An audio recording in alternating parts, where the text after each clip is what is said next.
is it a prove-it year for him? If Josh Allen wins the Super Bowl, we're going to be like, is he the best quarterback in the NFL? Jalen Hurts doesn't even get the consideration. No, we should talk Jalen Hurts, about the that. top 5 quarterback in the NFL. He's not 5. And we should talk about whether or not he's closer to 1. Jalen Hurts is the top 5 quarterback in the NFL, and he's not 5. Agreed. Period. He's above Joe Burrow. Sorry, Cincinnati. Period. He's above Joe Burrow. We're on Sportsmanlike, presented by Progressive Insurance.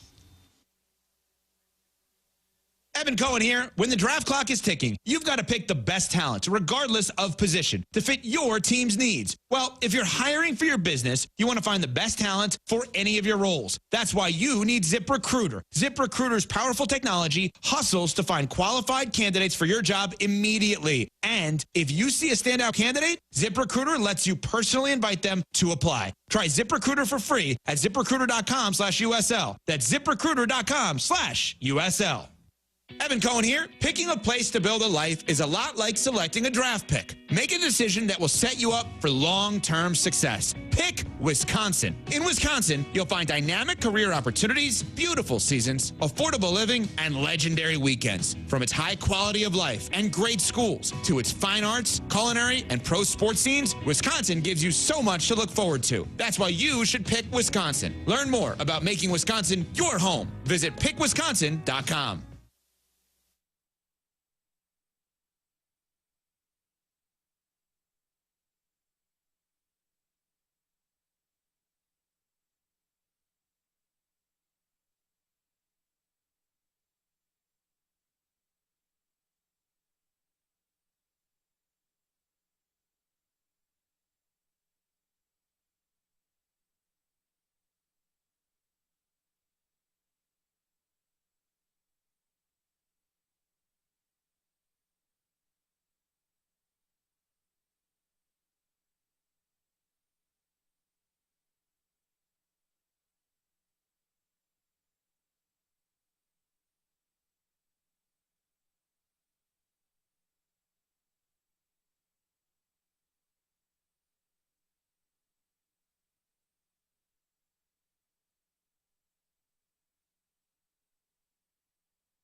Hey, look, there's Doug. But where's Tim? There's Kurt. Hello, Kurt. I'm here. Kurt's here. Doug's here. Martin's here. Tim, under the weather today. And I noticed the text exchange at 4:30 in the morning where Kurt said, the boys need you tonight, Tim. Rest up. It's a game day, Doug. We need Tim to rest up. Jackson is in the Ozarks, or we call it the Zarks. He's with his buddies. We knew that. But Tim is under the weather. So somehow, Doug, somehow, we're going to cobble together a show. All right, let's start. Plow ahead. And it's a huge night for the St. Louis Blues. Joining us on the show, Joey Vitale at 8:15. The over-under on that call. Now, granted, we have some control as to how long it goes. Sure. I'm going to set the over-under at 28 minutes. You like that? Too high? Too low? I'll say 29 minutes. Okay, boy. Price is right. And he likes to talk about bears that are hungry. Yeah, a little bit of everything. Okay. Sid the Kid. He's got chicken farm Sid the now. Kid, chicken farm, yeah. All right, Joey Vitale, 8:15. Andy Strickland, 9 o'clock. And Chris Pronger, I'm going to put an asterisk, Doug, because we had texted earlier in the week, and then we went back and forth, and then we didn't really clarify the time. And then I went to bed at about 9:30 last night, which I never do. And I woke up this morning with him. I think I badgered him a little bit for clarity, and I got scolded via text. It said, I was traveling, Martine, with like 4 E's. And he said, how about 7:30? But I didn't text him back till this morning. So I believe the Hall of Famer, number 44, last seen chugging a beer, waving a towel at Enterprise Center. Okay. Your former captain. Well, that's a pretty good lineup. And Joey, come to think of it, is an excellent cement spokesman. That's right. He does fantastic cement work. So I don't know, how big a deal that is for us, but we've got the guy if it is. If we want to talk cement, Joey Vitale, you can always get involved. We encourage that. Doug always says the phone lines are the key to the show. Phone lines can be poison. But the poison is tasty? Yes, they can call in. Sure. You know better than that. And KG on the drops. This is where he gets his chance to flex a little bit. Jackson's not here. The Texans are always angry about the lack of drops. So, Doug, what do you say, 10 o'clock, just all drops? Well, that'd be fine. Commercial free. Hour, yeah. Commercial free. People would probably enjoy that. All drops all the time. The phone line, I don't know who's going to answer him because Kurt's running the show here. Just take them blind. Take them blind. That's a dangerous game, Doug. 974-0101. That's 314-974-0101. Hopefully by now you've got it like Pestis. You got it programmed into your phone. The Air Comfort Service text line is 314-399-9646. 314-399-9646. That's the Air Comfort Service text line. The Michelob Ultra YouTube chat. Where friends gather, Doug, in the YouTube chat. The Stiefel dossier is what tells us our lineup. We've got the drops of the week. In addition to playing a lot of drops, Pronger, Vitale, Strickland, Blues. Game 6 tonight, 7 o'clock. Cardinals' first pitch is 7:15. According to sources, the Cardinals are home against Doc Gooden and the Mets. Okay. Will you be watching that tonight, Doug? Probably between periods of the Blues game, I'll switch over there. Okay. I would think. It matters. It matters. Okay, All I right, know it thank you, matters. Frank. I know they can't fall any farther behind. I'll peer in every now and then. I'll be glued to the Blues, of course. But there's still a few minutes in there. You can turn over, see how the Redbirds are doing. And the Battlehawks are on Fox 2, baby. Oh. 7 o'clock start. All right. I think that's the closest to being on time when they say it starts at 7, maybe 7:05. Doug will be glued to the pregame at 6:30 on Are you Fox doing 2. that? I'll have a presence in that show, Doug. yeah. I will be at the hockey game. But the Battlehawks Game Day Live coming your way at 6:30. You'll hear from this Hakeem Butler. I got to tell you, I was down at the Dome yesterday. He's about 6'6". He was a fourth-round draft pick a few years back. He's the best player on offense the Battlehawks have had for 3 years. I don't know how he can't be in the NFL. He's big. He makes plays. There's probably a ton of guys in every sport who are sitting there saying, I'm good. I'm better than that guy. Yeah. There are people listening right now, Doug, that are saying they're better than us. Well, and there are many that would be better than us. Be better than us. Stop by if you'd like to host the show. You have to be careful saying that, Doug. One time I mentioned it was either the day before the 4th of July or the day after. It was over at the Big 550, and I was the only one on the show. And I said, boy, it'd sure be nice if somebody would come by and host. And I was kidding. Yeah. And one of our photographers, rest in peace. Remember Ray Brodzinski? I do. He was a real character. Mm-hmm. He heard me say that. So about 20 minutes later, I turn around, he's banging on the glass behind me, wanting to co-host the show. The producer ran out and said, yes, I'm sorry, sir, who are you? He said, Martin called for a host, so I'm here.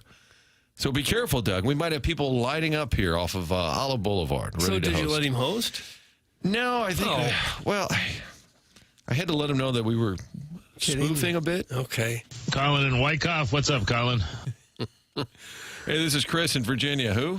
Chris Long. Well, security is pretty tight. You can't just walk right in a radio station and get in the studio. I am grateful for that. Although every time I leave for the onboarding, which sometimes is off-site, so I have to leave the building, there's the lobby and then there's the secondary lobby. Mm-hmm. But there's security to get through each, a swipe card and such. And then there'll be some people in that second lobby, usually look like they're in a band. I assume they're going to the point, Casey or otherwise. But I don't know. Do I let them in? Like, you don't know that awkward dance where you don't want to look at them like they're criminals, but you're not sure if they should be there. They appear to be people that should enter the building. I had to let an Elvis impersonator in once. That was fun. I think he's probably safe to go I would think so. I don't know. Yeah, it's a two-pronged security attack plan. That's what it is. But maybe the Elvis outfit is the key to getting on a radio show, equivalent to like the Super Bowl. They say you could always walk in, just carry a ladder, and go to the loading docks, and you walk right through. I found that it's kind of just human nature to hold a door for somebody that you can tell is in need. A couple years ago, my gym membership, the card on file expired, so I couldn't get in. I'm an early morning guy like Vitale. And I realized that day, and I walked to the door, and somebody held the door open for me. And I put on a little human interest piece, did about a year experiment, and I just kept going for a year without paying. Wow. And every day without fail, somebody just held the door for me. I don't know if I should admit that on air. The lawlessness of Kurt. Really? Mm-hmm. The chairman just walks right in. Hey, if you see somebody walking up behind you that's going to need a door held for them, you don't ask questions. You just kind of hold it. So you snuck in and did some squats. Yeah. And you wouldn't be this lean and mean if it weren't for all those people just letting you through the door. Workout, leg day. You go down to the Enterprise Center tonight, Doug. Put on a suit and tie. That's another one. Oh, it works. Either the ladder and the helmet to walk in the cargo, the loading dock area, or a suit and tie. You can sneak in. I think I told you I snuck into the 1978 NCAA basketball championships here at the arena. Kyle Macy in Kentucky. Goose Givens? Rick Roby? That group. Kyle Trapuka with Notre Dame. Kelly Trapuka. When was this? This was in college, 78. Duke against Kentucky for the championships. I didn't have the nerve to, but I had a couple fraternity brothers that were very much into that kind of thing. And so we got dressed up in suits. I'm sure we really looked important at age 22 or whatever we were. Dressed up in suits and arrived at the back door of the arena about maybe 4:30 or 5 before a 7:30 game maybe, and told the guard back there that we were NCAA security and we needed to go in and sweep the building, make sure everything was secure. He said, sure, right on in. So we walked Which around. one is Grinder again? Yeah. And we sat in the press row on the floor. I was 5 or 6 feet away from Kurt Gowdy, who was calling the game for NBC at the time. And you weren't in anybody's seat. Nobody came from the Lexington Herald. Nobody came. There were little note cards there saying who was supposed to sit there. We simply turned them over and wrote our own names on them. And sat there the whole game. The person who really belonged there saw it, turned over, and thought, well, I must not be seated. That was the darndest. I don't know what happened to the people who were supposed to be there. What lessons were given to the kids out there? Don't pay for your health club membership. Oh, if you did that today, you'd be shot. What Security you did was or what I very did? lax back then. Oh, what you did? Yeah. Think I could get in tonight? Tired. I don't have a ticket yet. I'd like to be in the building. It'd be tough. Do they give out credentials here? Does the station, we are the flagship station for the St. Louis Blues. Could you say, I'm here to run some cables? Yeah. I'm with the network, radio network, and they've asked me to run some cables. Will that do it? I need some intel. I need to know which door to show up to, who's going to be working where. Yeah. Little Ocean's 11. I bet it's tough to sneak in nowadays because there's metal detectors everywhere. And, yeah, they just can't allow anyone to infiltrate the... Especially when you announce it live on air about 12 hours ahead of time. Yeah, that's happening. Dale in Grubville says, I miss the old TMA days when random hosts would fill in like a Tony Messenger or a Chuckles. Now, sometimes if we know a person's going to be out, we'll slide in a Charlie Marlowe, a Jeff Avelin. Tim's under the weather. That was an overnight development. Charlie Marlowe, too busy, Doug. Too busy for this show with his... Is he really? Yes, YouTube, NASCAR, Kenny Wallace, all things NASCAR. Well, I'm a solid St. Louis 9. You're not a 9 anymore. You're about a 7. He just said... I'm like the Ole Jokinen of this show. He just said he's too flat out too busy. No, he said, I'll join you guys soon. It's been crazy busy. Okay. Just look at all that NASCAR activity, Doug. Well, he's got the young kids. That changes everything. Mongo says, if you carry an iPad and wear a golf shirt, you can walk in anywhere. People assume you're a sales rep of some sort. There you go. Okay, iPad, golf shirt. I don't know that would work on a game night.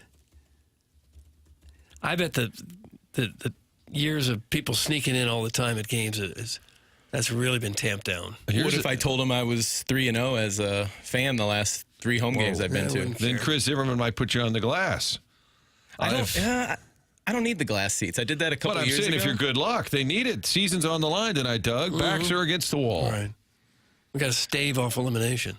If Doug was talking about Clownvis, which I guess is Clown Elvis, Clownvis, who visits the point often, he's actually Earl Weaver's grandson. Hopefully he can forgive Doug for their interview incident. Did you know that it all comes full circle? No, I had no idea that was Earl Weaver's grandson. I hope he doesn't hold it against me. Okay, interesting. Mr. Licks, surprisingly, Doug, is not happy. Is Tim seriously not in today? Is this a joke? Okay, Lex. I mean, I think he's built a reputation. You know, if he's missing, it's got to be pretty bad. Oh, sure. Tim just doesn't miss. No. He's a workhorse. Mm-hmm. Wear a safety vest, KG. Is that a la... Oh, I was thinking it was related to Jackson at the Ozarks with the diaper. Oh, no, I think he just means to walk in somewhere. Yeah. A lot of tips, Doug. It seems like our audience is pretty well versed on sneaking into events. Blues, Game 6 tonight. Winnipeg Jets Blues won 14 straight at home. Yesterday, we sort of dug in on the coaches' verbal warfare with Scott Arniel not happy with Jim Montgomery. Montgomery's assessment of the hit by Shen not causing Scheifele to be out. What do we have? What's the latest, Kurt, from the Winnipeg Jets coach, Scott Arniel? Yes, before you can tell us day to day, but did you have that chat with Mark Scheifele there last night or this morning? Yeah, he won't be coming on the trip, so that'll leave it at that. So. How disappointing is that? Oh, extremely. You're hoping that maybe for the best you wake up today and things are better, but right now he won't be making the trip, and we'll see. We'll just go day to day after moving forward. Is this the protocol thing? Can you tell us that? Or? I'm not going down that road. Okay. No. Scott, so after having 40 minutes at least to see what things looked like and rotate without Mark in there, how much of is that a help, in going into a big game tomorrow night? Well, certainly not having him is going to be huge. But at the end of the day, last night our 3 centermen had to step up and play big minutes. Did a great job. Lau, Vladdy, and Bear. We'll throw another centerman in here for tomorrow and kind of take away a little bit of that workload. But you know what? So proud of the group, how everybody stepped up. That's kind of what our team has done all year, that when guys go down, other guys step in, and it's going to be just as large tomorrow. We did the job last night. Now we got to turn around and do it again. So no Mark Scheifele, not even on the trip, and I think they knew it immediately the other night. That's why Scott Arniel was so hopping mad, I think, with the Blues. But the more, and we talked a lot about it yesterday, and while we were doing that, I was going back and looking at all the hits, and the Radek-Faxa hit, Scheifele is about to size him up. Mm-hmm. So I do wonder, and you could say, well, whatever, Shen, that hit, which the league has said it doesn't warrant any further action, which I think was an immediate concern after Game 5. If Scheifele was rattled or injured on that hit, and that's why Arniel was so mad about it, then why was he sizing up? Okay, he looked like he was ready to take out Faxa, and instead it just went the opposite. So I'm sure there's going to always be bad blood. They're probably hopping mad up there still at Braden Shen, but Scheifele being out, that's a huge development. Blues have been great on home ice. I need a Doug Vaughn index for tonight. Oh. Sort of a confidence level. When you get into playoffs, the index changes a little bit. Okay. There's a two-pronged Vaughn index. Right now, it would be Jets have a 3 and the Blues have a 2 on the Vaughn index. Oh, 3-2. Mm-hmm. That sounds like a potential final score. 3-2. Well, coincidentally, as I see, that's how much Winnipeg leads the series by. Its series is 3-2. So it's more about the series than the score. I thought you were predicting a score tonight. That's why the playoff index rating is a little bit different. Okay. I use a little bit different algorithm. Braden Sheen. But it did come out. Jets 3, Blues 2, and I see, again, coincidentally, that's where the series stands right now.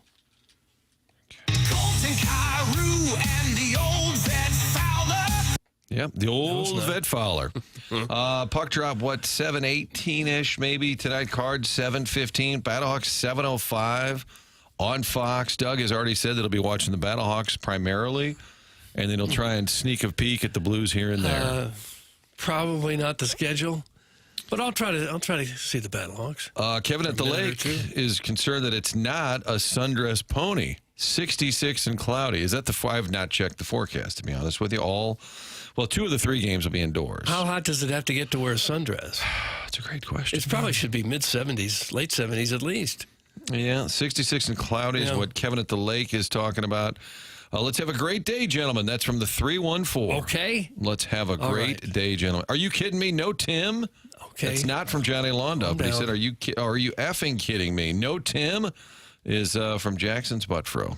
In case you were wondering. Yeah. Take your shirt off. When you have little kids, they'll bring back all kinds of stuff from school. Mm-hmm. Oh, you're talking about Tim's illness. Yeah. Oh, yeah. Yeah. Every kid in class has got something going on. They pass it around, then you bring it home. We did ask if there were listeners that might be better at hosting than us, and the millennial says, I'm better. Okay. Manute Bull-Eligible says, I'm better than everyone in that studio except Chairman Kurt, of course. Manute Bull-Eligible's got your back. Texters always welcome on the show. 399-9646, 314-974. 0101, 974-0101 is the number to call in. It's an open phone line Friday, Doug, except for when we have a guest or except for when we forget to answer the phone. Right. Otherwise, that's a factor. It's an open phone line. I like to crowdsource. I'm guilty of that. Somebody mentioned Charlie Morrow. He's our go-to. He's our fifth Beatle, or sixth or seventh, whatever it is. But if texters had, these are serious suggestions. Like who would be fun in the studio? The summertime's going to roll around. Doug takes 3 weeks off at Channel 4 because Savard, does not like that. 3 weeks in a row, Doug? Never once in my career did I have 3 weeks vacation. Not one time in the 40-some-odd years I did local TV sports. All right, now, Never once. Savard doesn't do bits or shtick.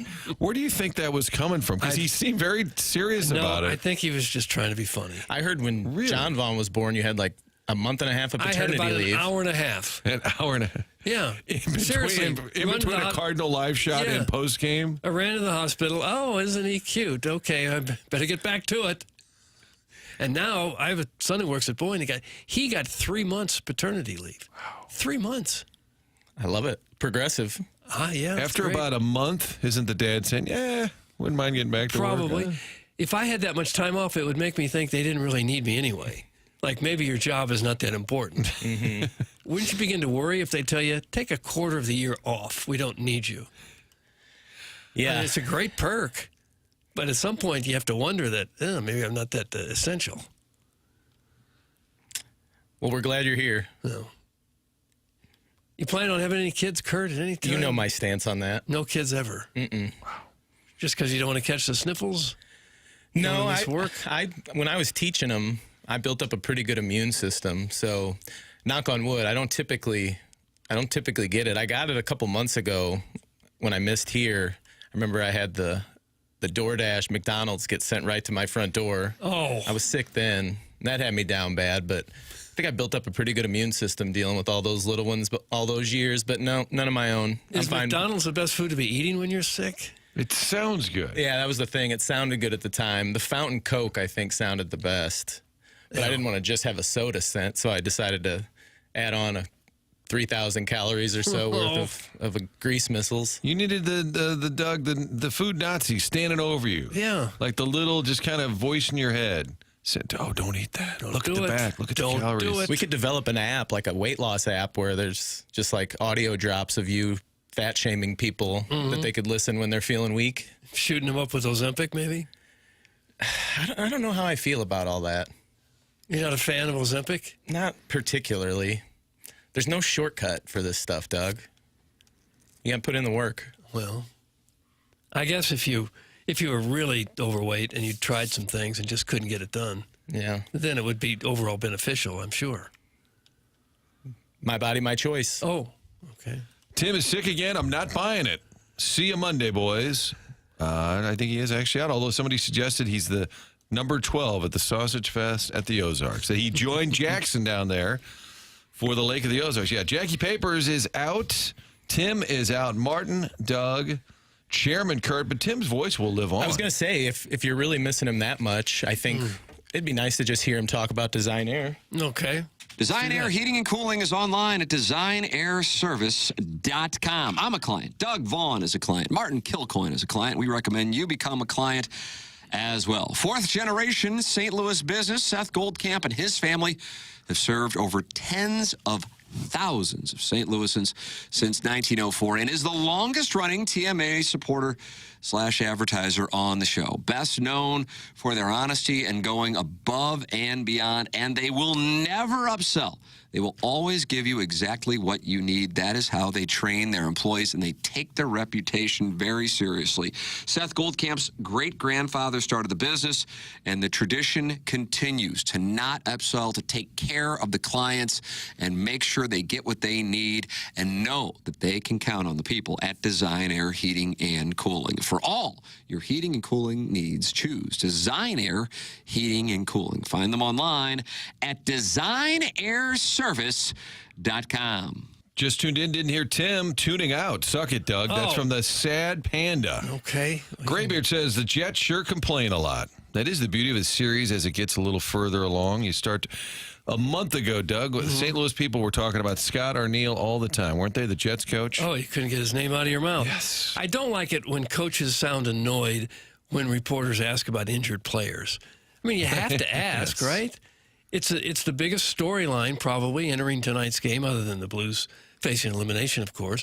But I don't know why they always get so agitated when someone says, how is he? Is he hurt or whatever? So many coaches seem like they're really annoyed that you asked that question. Coach, how cool was it that it was a Wisconsin player that sank the winning shot?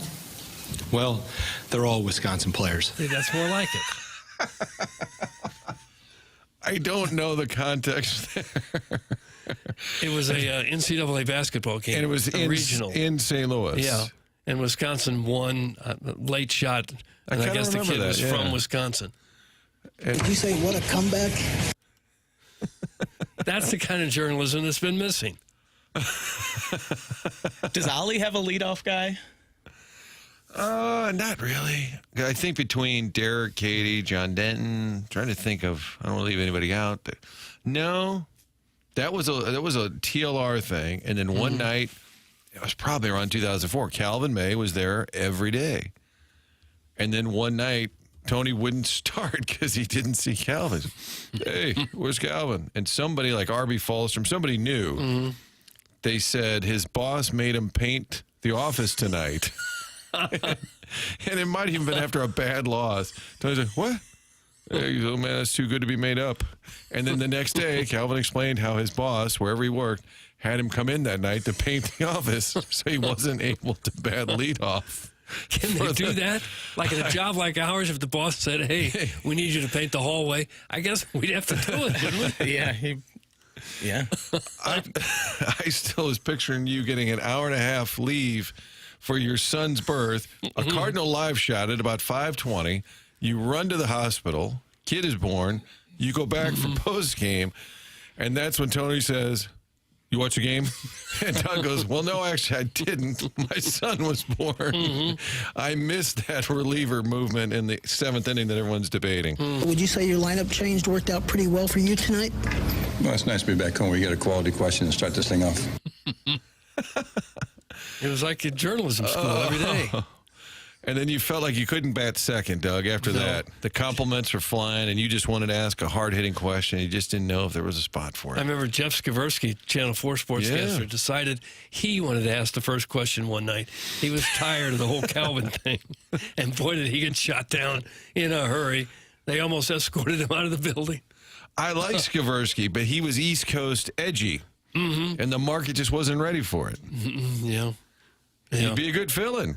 We'll take your suggestions. Sure. Skversky, fill in, call in. The Air Comfort Service text line. 399-9646, the Calgary Thompson phone lines, 314-974-0101. We may or may not answer those calls. Chris Pronger may or may not be with us next after some late-night texting confusion. And, of course, the Michelob Ultra YouTube chat is up and running a full Stiefel dossier, and then there's the Design Air. Heating and cooling email today. That's how we'll close out the show in the 10 o'clock hour. It is TMA, the morning after, right now on 101 ESPN. It's brought to you by Brown and Crouppen.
The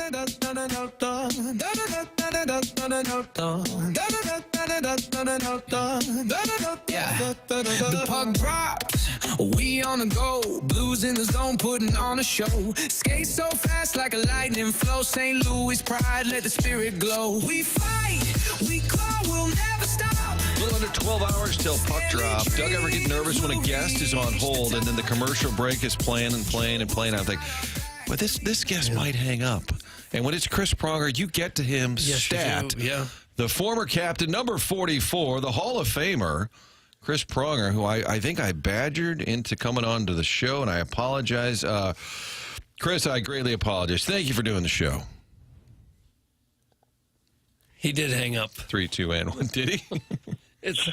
There he is. Okay. The okay. Hall of Famer, Chris Pronger. 3, 2, 1. There what happened? Where are you guys at? Oh, no, here we are. We hear you now. Do you hear us? Okay. I do. I heard Martin's great, well, I don't even know what to call it, but I did almost hang up. Oh, thought about it. It was a soliloquy / apology to welcome in number 44, who he texted me. I went to bed at 9:30 last night, which I never do, and I wake up to see a text from the Hall of Famer saying, "I was traveling, Martine." Yes, Martine, you should know better. And now always available to help and talk hockey. Talk hockey. Game 6 tonight. Mark Scheifele not even on the trip for the Winnipeg Jets. I'm sure the whole hockey world's buzzing about was the shin hit clean, whatever, and Scheifele being out. He stayed in the game, and Monty was quick to point that out. Played 6 minutes after that, and then Faxa laid a hit on Scheifele. Weren't you in the disciplinary offices at the NHL for a minute? I did. I worked 3 years at the Department of Player Safety, so I'm well versed in how they look at these and the no-nos and the yeses. I personally thought the shed hit was good. People want to try to make it sound or look like something that it's not. Scheifele did touch the puck. He was, while not in full control in the sense that he was handling the puck, he was playing the puck in a manner in which he should have been aware of his surroundings and who was coming near him. He may have been more focused on Franco behind him, who he was trying to chip the puck past. But at the same time, you also have to know what's in front of you and around you. And we've seen a number of these types of hits in the series. Did he leave his feet? That's how Braden Shen hits. He explodes to the player. It typically looks like he's jumping at the player, but he's exploding up into the player. And I think if we've learned anything, it's the fact that we love physicality and we love physical play and we love the competitive juices and the sacrifice that these players are willing to put their bodies through to try to have some glory and win a Stanley Cup. And, just seeing them lay their bodies on the line each and every night. And, this series in particular has been really physical. There's been, as I mentioned earlier, a lot of big hits. So it's fun to watch for me. I'm wondering at the league level, are two things important? And in this case, a guy's reputation. Braden Shen, I think, has a pretty good reputation. And also, if Scheifele's crumpled up late on the ice, like if that hit and they had to help him off the ice as opposed to staying it, are those factors when the league looks at this stuff? First and foremost, reputation, as you look at the hit, has nothing to do with it. If that was the case, then Tom Wilson would have got suspended for his hit on Alex Carrier a few nights ago in Montreal. You look at the hit, when a person's reputation does come into play is once the hit rises to the level of supplementary discipline, then the player's reputation, then the player's history comes into play, and then typically you'll see a bigger number than you might for somebody that has a fairly clean record. I know Braden's been suspended a couple times, but it's been pretty spread out throughout the course of his career. It's amazing what these players go through physically, especially during the playoffs. It seems like it's a lot tougher and a more dangerous game during the playoffs than in the regular season. Is that accurate or no? I'm sorry, say that again?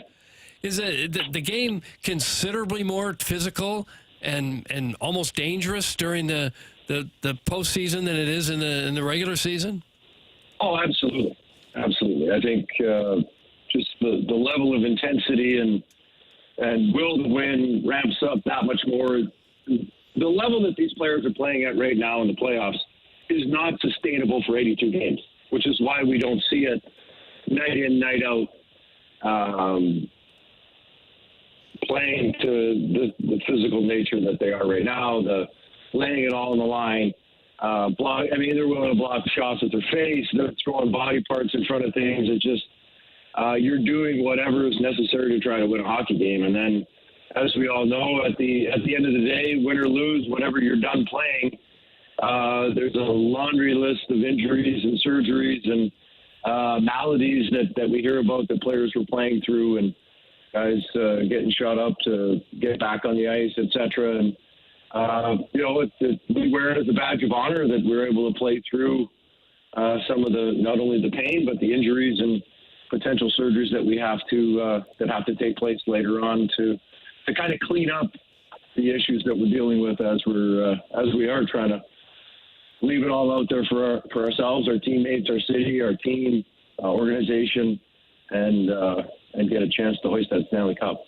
Chris Pronger, Stanley Cup champion, also played in 173 career playoff games. So much of the talk going into Game 5 in Winnipeg, Chris, was about the goalie, Connor Hellebuck. I felt like the Blues just needed to get more shots. I know that's not exactly hockey insider talk, but they ended. It is for you. That's fair. I know you call me often for my hockey acumen and my takes, but how do you? And I'm guessing you credit Winnipeg for that, not allowing the Blues to create offense. But don't you think even tonight, it's still back to putting him under the gun and seeing if he can handle the big moment? Yeah, I think, Game 5, twofold. In their building, they're feeding off the energy of the crowd. That building is I can't tell you how loud that building is. It's a very intimate environment, 15,000 people. They feel like they're right on top of the sea of white, on and on and on. They feed off the energy in the building. They came out with a mission. And certainly, the Blues did not get enough rubber at the net. They didn't get enough traffic. They did not create enough havoc in front of Hellebuck to really kind of get him off his game enough to sustain any pressure. But you do have to give the Jets credit. They came out, they played hard, they played physical with an attitude, and now they held serve in their home arena. And now it's up to the Blues to do in kind and get to a Game 7 back in Winnipeg, where at some point during the season they needed to steal a game in Winnipeg, and they're hoping it's going to be in Game 7 so they can advance and play the winner of Dallas and Colorado, who are also going to a Game 7. It is amazing the difference in home ice. Obviously, the home team has won every game in this series. Is it just the adrenaline jolt you get when you step on the ice? How does it actually help during the game? It's just you feed off the buzz in the building, and you're, first and foremost, you get last line change. So you get your matchups. You get the other team is now trying to figure out, you lose your rhythm when you're constantly trying to match on the road because your players are taking 5, 10, 15-second shifts because you're trying to now change on the fly and get your matchups. And a lot of times that can disrupt the flow of the game for the top guys. And also the energy in the building, as I said, in moments where the electricity and vibe in the game is kind of ebbing and flowing, they can pick it up and give you that jolt of energy you need to get out and create some havoc and play physical and really kind of get that second win, third win that you may need to kind of the boost of energy you need to really kind of close out a team. We've seen in other series where home ice really hasn't mattered. Both teams have won on the road. This one in particular, I think you just look at the home records for both teams. They just love playing in front of their crowds. And, as I said, it's incumbent upon the Blues now to hold serve at home and make sure that they get back to Game 7 in Winnipeg and try to steal the show. Is it possible for their psyche or their emotion tonight, I'm talking about the Blues, to be kind of laid back? Because on the outside, we say, boy, this team wasn't even supposed to be here. Now they got a lot of young guys. All the pressure's on Winnipeg. They've never delivered in the playoffs. They're the President's Trophies winner. Does that actually play out in the mind? Like, are the Blues relaxed tonight, even though the season's on the line, or is that impossible? Is every player thinking, oh, my God, if we lose, we're done? How do you think they handle that mentally?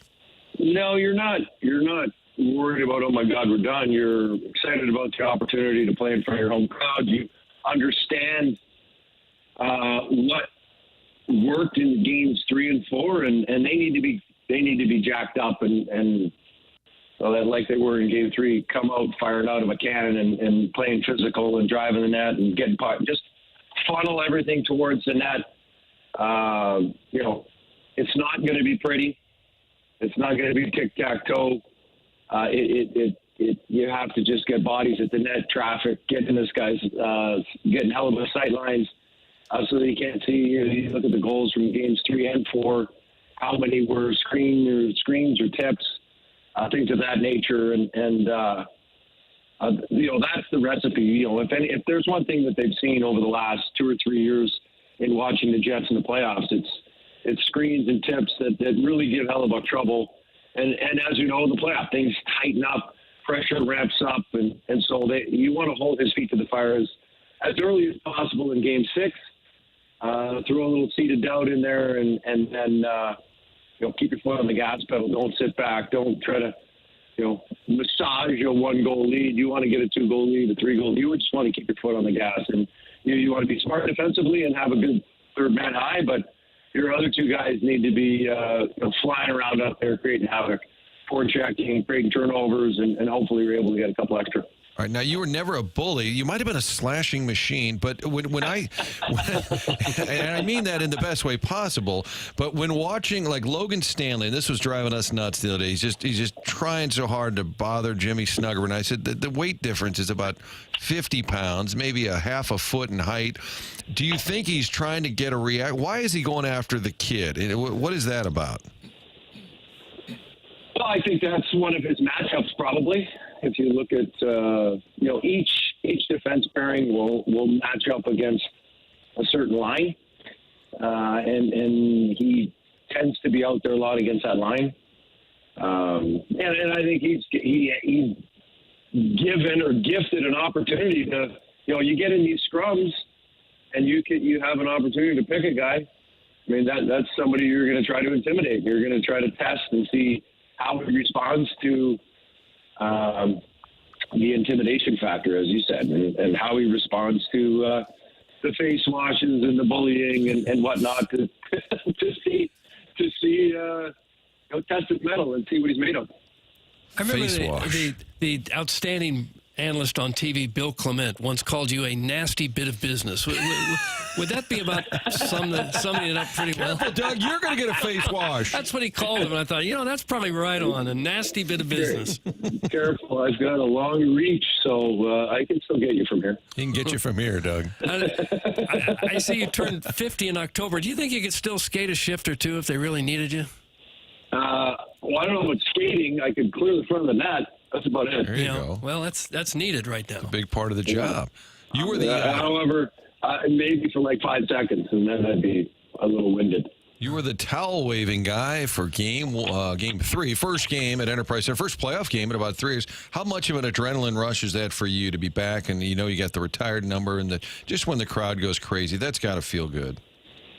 Yeah, just the energy in the building. Just feeling the crowd erupt as the Blues came out and just, I think how excited everybody was just for playoff hockey and knowing what to expect and the players were fired up and came out crazy the way they did. It was just to be back in the building and get that feeling again. It's nothing like playing, but if that's all I get, then it's a close second. It's a close second. First goal, where are you? We talk about this all the time. I felt in Winnipeg the other night, if they got an early one on Hellebuck, maybe that would tip things. Do you think that matters tonight? Like this, if the Jets score first and the building maybe gets a little tense, as players, is that a media overthinking it? There's some teams that you want to play with the lead. You know, like I watched the L.A. Edmonton game last night, and if your Edmonton doesn't seem to bother them that much, but in order to get a defensive team like Winnipeg's plays a sound defensive game, LA plays a sound defensive game, you want to play with the lead against teams like that because it gets them out of their game, out of their rhythm defensively. They start to force things a little bit more.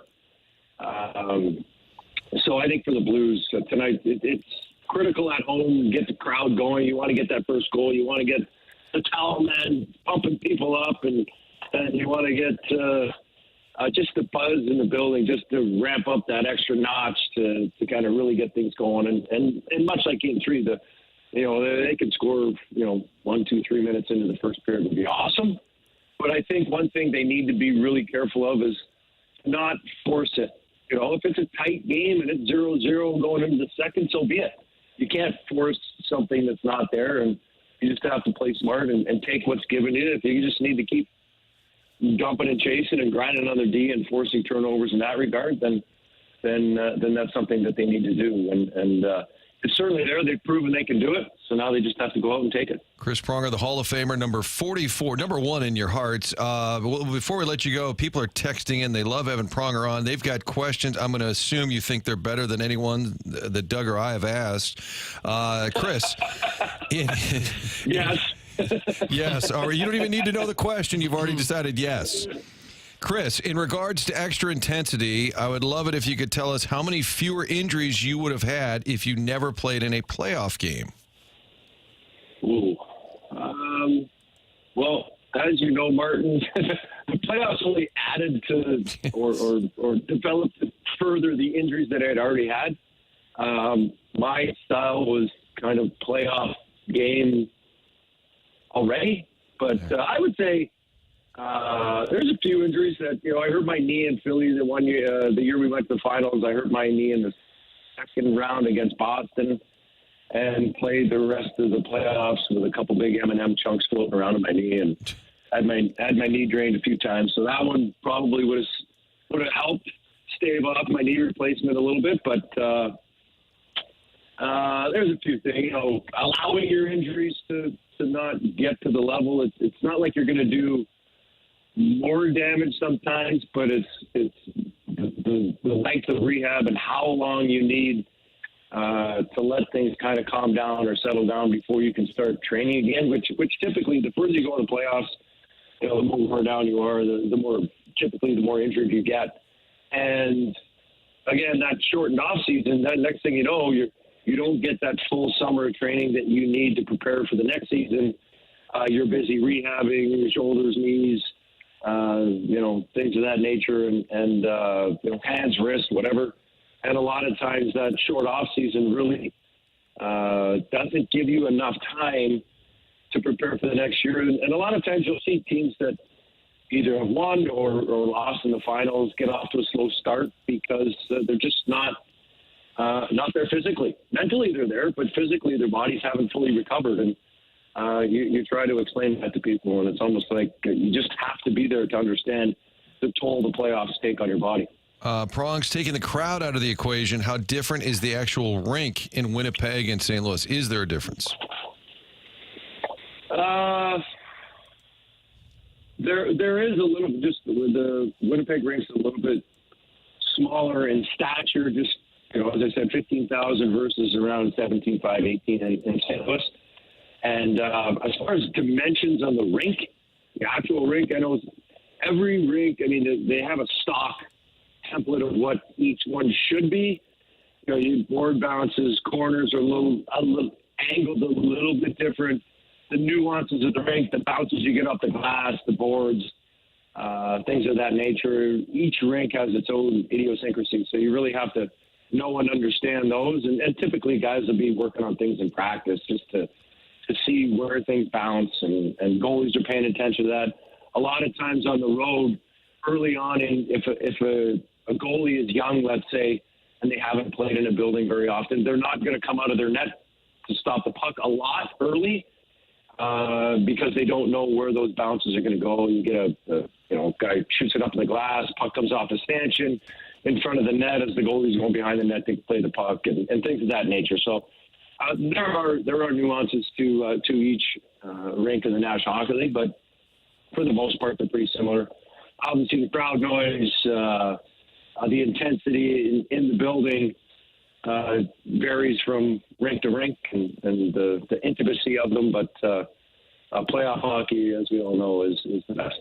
Ask Pronger if he remembers Bob the Butcher from the local Schnooks. My dad used to say that Chris, he said, my dad says Chris was so nice. My dad loved him. Bob the Butcher's son texting in. Thanks, Bob. Bob the Butcher. Yeah, I remember Bob. He used to hook me up. He used to hook you up. Somebody said, did Chris remember taking his shirt off and sitting in the green seats at the Cardinals game? You did. Yeah. Why is everybody so worried about me enjoying the sun? And you're not supposed to be topless. Wait, you're a Hoosier. Yeah, I'm from the middle of nowhere, Canada. I can be a Hoosier. Okay. Take your shirt off. This is turning into a Chris Farley SNL skit where they're all like, "Hey, remember that one time? How was the fishing on Table Lake?" That's from the 314. I don't even know where that is. Yeah, it was good. It's not like Canada, but it's maybe a close sport. Southampton Barbershop loves the Pronger laugh. Chris is the GOAT. We're going to let him go. The man has other things to do. Follow him on Twitter, not just for Blues takes, but also a lot of great hockey insight, NHL playoffs. That's at Chris Pronger. At Chris Pronger. He's going to be on TV, according to my sources, next week. Are you going up to Canada next week? I am actually going to be on ESPN next week, and then a few weeks after that, I'll be up in Canada. Nice. Look for Prongs on TV. Follow him on Twitter, at Chris Pronger, number 44. Hey, thanks so much for hopping on, Chris. Thank you. Appreciate it. All right. There he is, Doug. There he is. All right, thanks. You call him a slashing machine? Yeah, especially in the playoffs. That stick, that reach, he could take people out from afar. Well, not like the Justin Falk slash where the guy just dropped his stick. Right. Did you see that ninny call? Yeah. Hold on to your stick, son. Squeeze it tighter. Gosh. I didn't want to jump in there, but I was wondering, how much do you think, like a home ice advantage, how much does that play into how a referee calls the game on maybe some of those borderline calls? Do they get caught up in the I think they do the at whiteout or when it's going crazy at Enterprise? Does that affect how they'll call the game? Like that intimidation factor. Human nature, I think. It's like on Monday Night Raw when they're going crazy for John Cena. It's just like Monday Night Raw. It's not like the that ref at is all. more likely to give Cena a little love. No. That's all written out. It's just like Monday Night Raw. I think the ref got caught up in it when they called Sundqvist for that embellishing penalty. I still can't believe that. I was shocked at that. Yeah, he took an elbow right to the yap, fell down, and they called a penalty on him. Yeah. And they also gave the other guy a penalty too, right? Mm-hmm. It's either a penalty or he embellished something that shouldn't have been. I don't get how it can be both. How could it be both? Yeah. I agree. How could it be both? I did think when Pronger worked for the league, and he was in charge of discipline, I said, this is a little ironic. I mean, why? Because you're an expert on this stuff? Prongs in the 7 o'clock hour. Next hour, Joey Vitale, Blues analyst, on the call tonight. Pregame at 6. We've got Game 6. Blues and Winnipeg Jets downtown St. Louis with the Blues. Cardinals versus Mets. Doc Gooden's in town. Juan Soto's in town. 7:15 first pitch. Sonny Gray on the mound to kick off that series. 30,000 or so tickets sold for tonight's game. Maybe a little less because people are staying home to watch the hockey, but they've sold 38,000 for Saturday and Sunday. The Mets are a draw. Battlehawks tonight hosting, Doug, they've got the Arlington Renegades. Oh, boy, that's a rough bunch. Bob Stoops coaching Arlington. So you could be walking around downtown St. Louis tonight, and you might run into Doc Gooden. You might run into Bob Stoops. And I expect people who go to those games will have their phones and maybe get to watch some of the hockey on their phone. What do you think the Cardinals are going to tell us is the announced attendance for tonight? Well, they'll do the sold. So you're going to get 30,000-ish. And then the debate is, I usually say it's about a third, but maybe that's a little too extreme. But I'd say 22 will be there-ish. I mean, it's quite obvious at this point someone is being lied to. Well, I don't know. Is that Gabe? That is Gabe. How many did you say, Martin? Well, You think they've 20? sold 30,000, so I'm guessing that in the house would be the 22 or so. I'll guess 23. Oh, my God, this guy. 23,000. Battlehawks, I'm going to say 28. And I think the people that buy those tickets, they go. They're into it. Yeah. I think they'll have the biggest crowd. But all told, let's say there's you get about 70,000 people spread around 3 different venues. Good. Viva La Downtown. Text into the show. It's the Air Comfort Service text line at 314-399-9646. Collier and Thompson phone lines at 314-974-0101. We've got the YouTube chat going on. That's brought to you by Michelob Ultra. The Stiefel dossier says Joey Vitale. Next hour, Andy Strickland, who used to work for Chris Pronger. That was his boss. Oh, he did? At chrispronger.com back in the day. Really? Young Andrew wasn't a columnist, but he was a contributor. Design, Air, Heating, and Cooling email of the day. And firing in those text, emails, all of it right here on The Morning After. It's presented by Brown and Crouppen.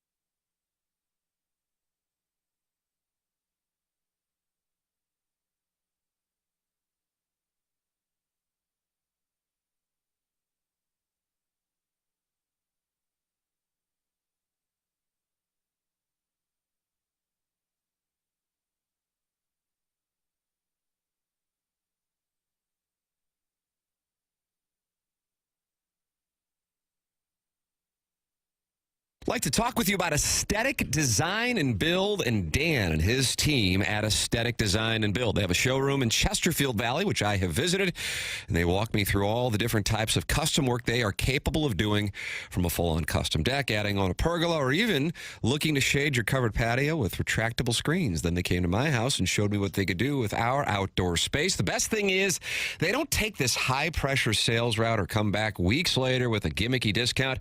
They encourage you to go out and do your research, and they're confident that once you compare the work that they do with what else is out there, you will see that they are the better choice at Aesthetic Design and Build. That's aestheticdesignandbuild.com. Let them know that I sent you their way when you call 636-532-5008 or visit them online at aestheticdesignandbuild.com. Ready to take your outdoor space to the next level? Dan and his team at Aesthetic Design and Build have you covered. Let them know I sent you their way at aestheticdesignandbuild.com.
This is Chairman Kurt with a Sports Center update driven by Johnny Londoff Chevrolet and Johnny Londoff Autoplex. Well, it all comes down to tonight, a pivotal Game 6 at Enterprise Center. You can hear it right here on 101 ESPN. Puck drops at 7, pregame at 6.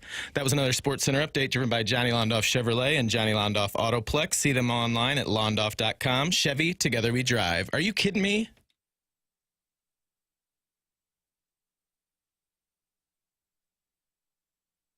We're skating strong, we're flying free. Ooh, yeah. The gateway arch, it's destiny.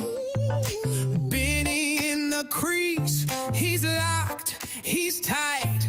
Here in St. Louis, we bring the fight. Bring the fight. Go Blues, hit the groove. Are these all produced by different listeners? I know that Rogers and Hamilton are the main outlet. I don't know. They didn't send them to me. Jackson just got them, but I would imagine there's one artist behind all these. Don't they just type it into AI? Takes a little bit of work. Yeah, I think there's a little more to it than that. This might be my favorite. Sure, catchy. Kind of Bruno Mars-ish. Yeah. I thought you just type several key points into AI and tell them make a song or write a story, and it comes up. There's more to it than that. There might be. He might have created the lyrics himself, and he might have written it all, and then AI does the production. I'm not really sure. It's great nonetheless. Yeah. Oh, gosh, it's powerful.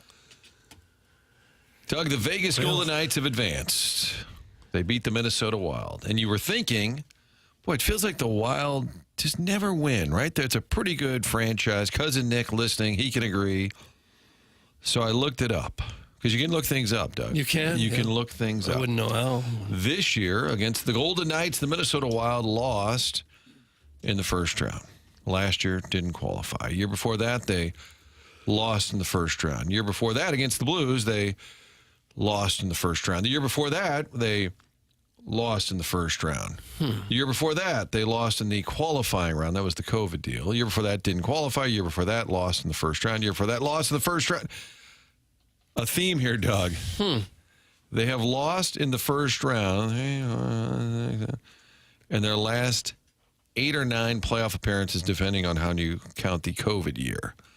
That sucks. That's why you can see a fan base. It's not the end of the world to win a round, but it does make you feel a little different about your team, doesn't it, going into the offseason? Unless you're standard. Like I think in Winnipeg, winning a round is not enough, but at least it gets a little bit of the monkey off their back because they have not been able to advance. But boy, if you at least win one round, it gives you a sense that you're a little closer, that you got a shot, that you've beaten one of the other really good teams in the league in a series. And when you can't get over that hump, then it makes you feel like, well, we don't have the group together. And Minnesota played well in that series, maybe at times outplayed Vegas, and you're thinking, but still Vegas has that sort of DNA. Joey Vitale will talk about, are they hungry like a wolf or a coyote? I forget what his analogy was. It'll probably change today. But people said that about Vegas. Well, they're fat and happy. I'm like, I think the opposite. Kind of like the Blackhawks had that run. The LA Kings had that run. If not every year, every other year. They just knew how to win this time of year, and Vegas has done that.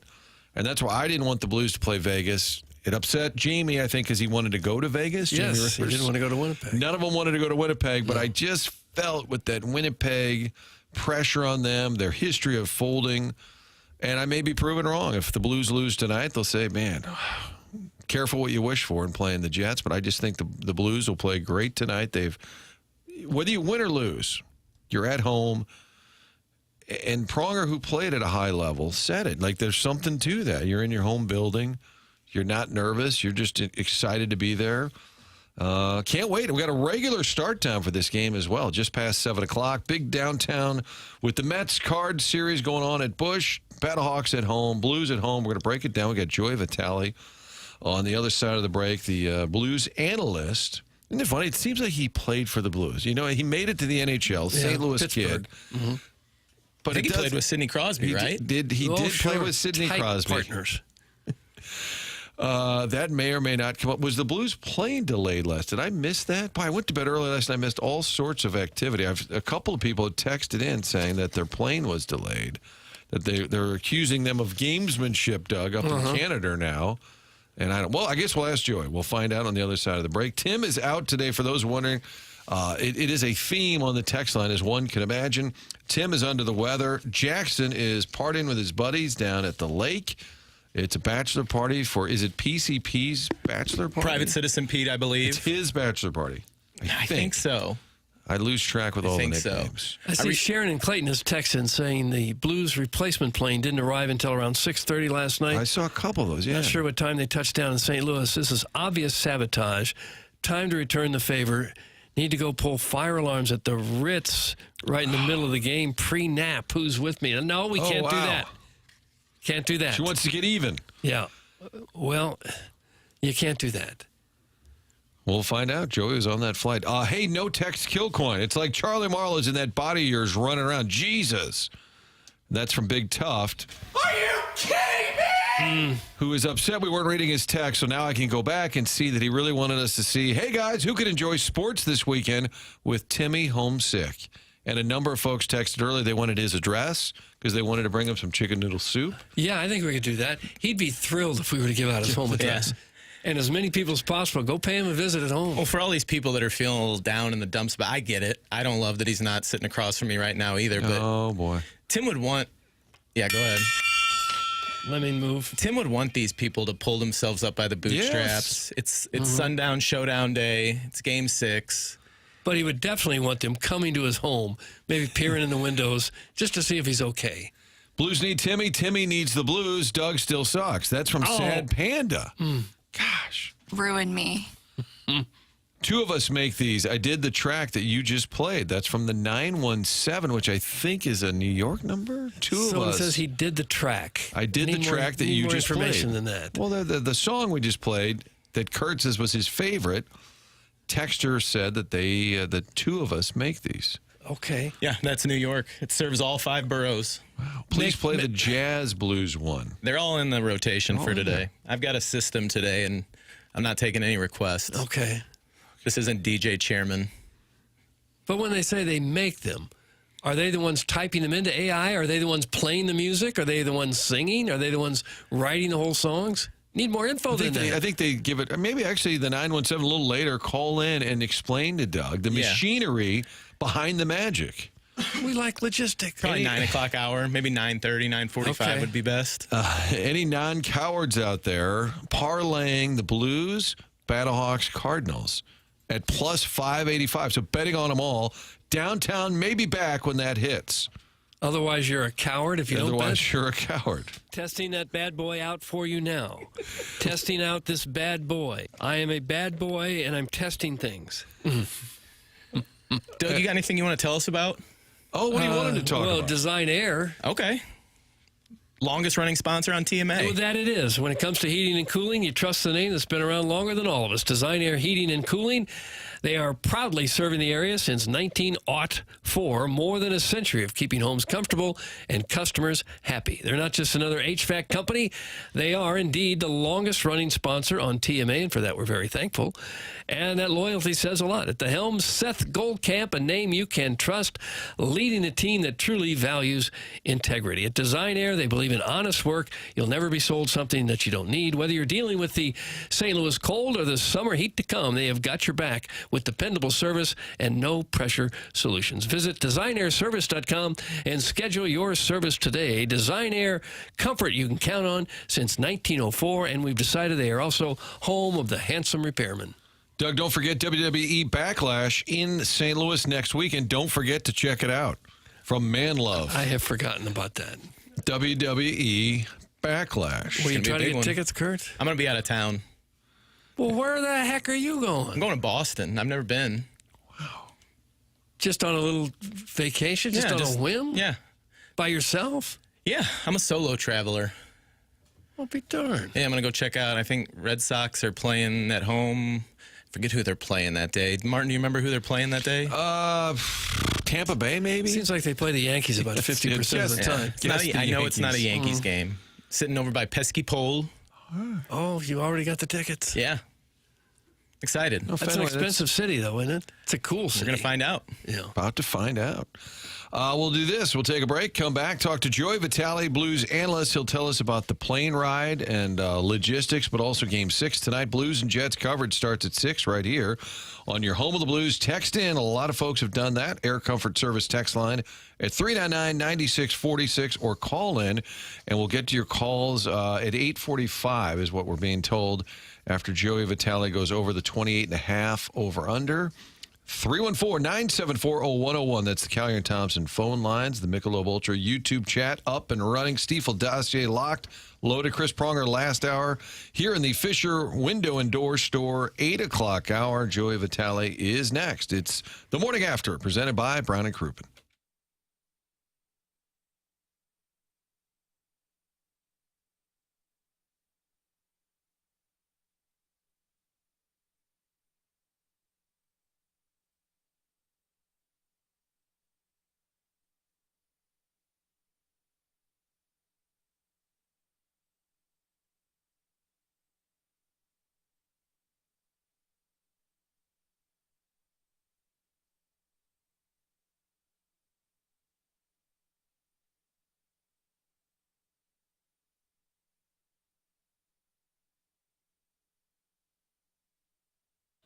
Auto Loan Pro for your next vehicle, no matter what your situation is. Auto Loan Pro is going to help you get into a new vehicle. Little to no money down. Also working hard to get you the best rate possible. They're able to do that by working with over 50 different lenders. Autoloanpro.com is the website. And on that site, you'll see Robert Thomas, friend of the show. Scroll past. And by the way, people wondering, Robert Thomas not on during the playoffs. Players, coaches do not appear. Make media appearances other than the standard ones, I guess. So if you're wondering about that, Bob Thomas will join us, I'm sure, when the season's over. But you can find him right now on that website, autoloanpro.com. In addition to the free playbook, download that. Learn more about the credit industry. How does it work? It's so confusing. You can learn about it and also learn about your next vehicle and the one after that when you're trying to buy a new car, improve your credit, learn while buying a car right now. Autoloanpro.com is the website. Auto Loan Pro is part of the Lita family.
We're skating strong, we're flying free. Ooh, yeah. The gateway arch, it's destiny.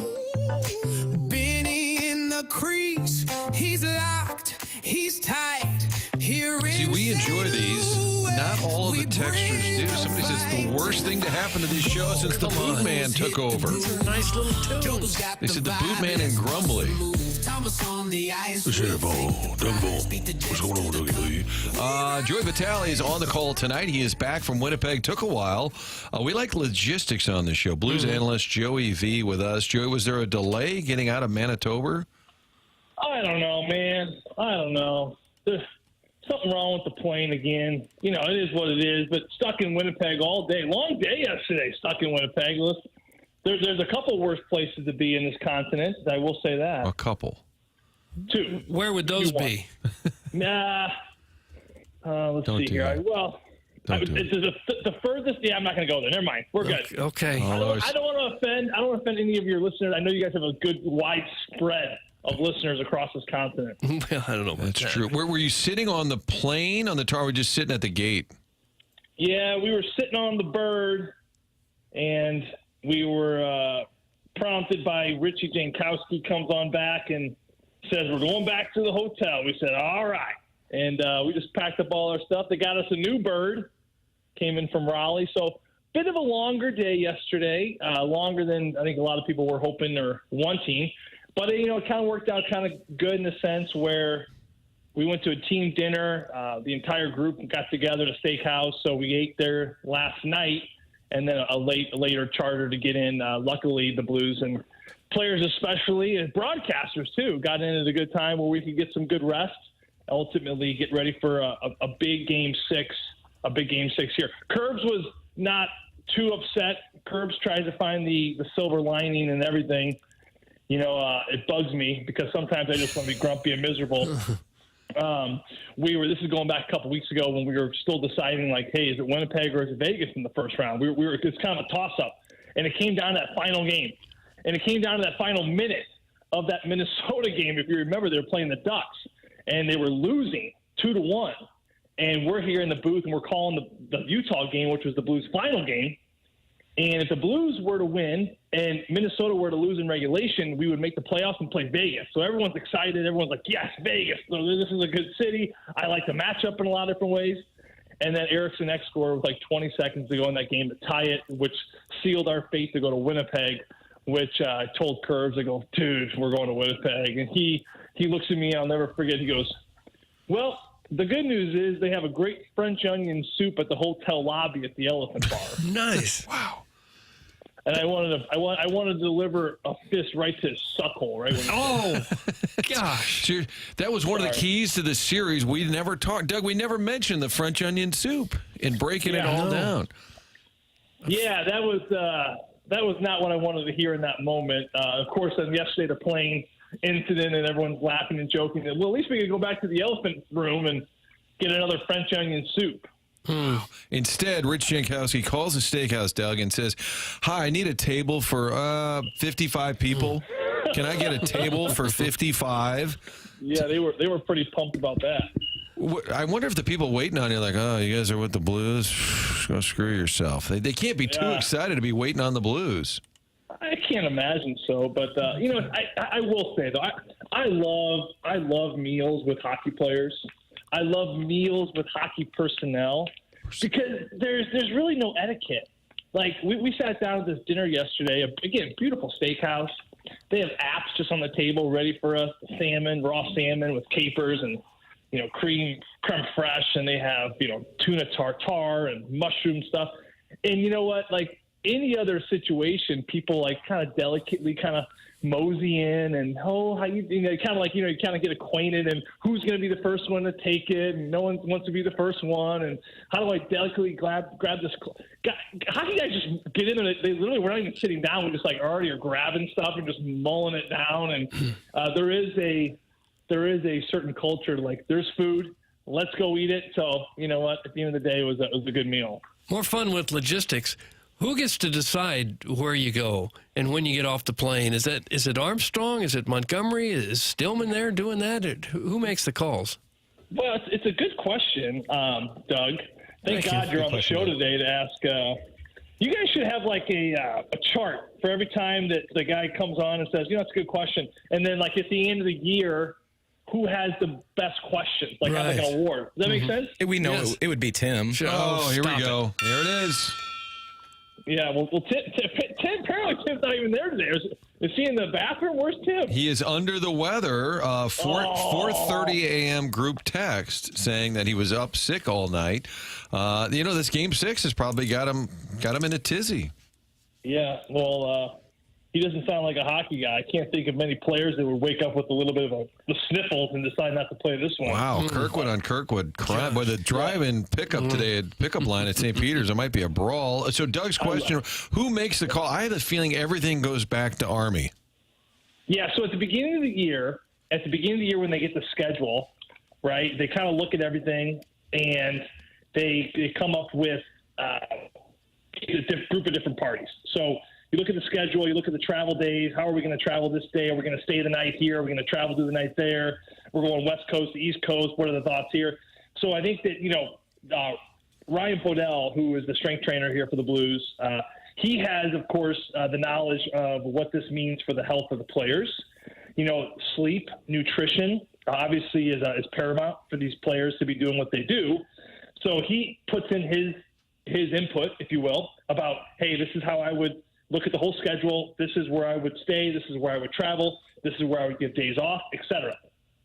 Now, he takes that information, and it goes up to Army. And then Army, of course, looks at it and says yay or nay, as he has the kind of the final say. And then it goes also through the coach, Jim Montgomery. So there's plenty of heads at the table, but between Doug Armstrong, Ryan Podell, Jim Montgomery, and then a little bit of Tom Stillman, once that's kind of all there, then they kind of lay out the schedule. For playoffs, it's a little bit more touch and go because everything's kind of based off game time. Things are always changing. So it is more of it's a final decision by Doug Armstrong, but it's also a lot of heavy input from Ryan Podell. You look at after Game 5 in Winnipeg, why didn't the Blues just travel after the game to get home like they usually do? Well, a couple different reasons.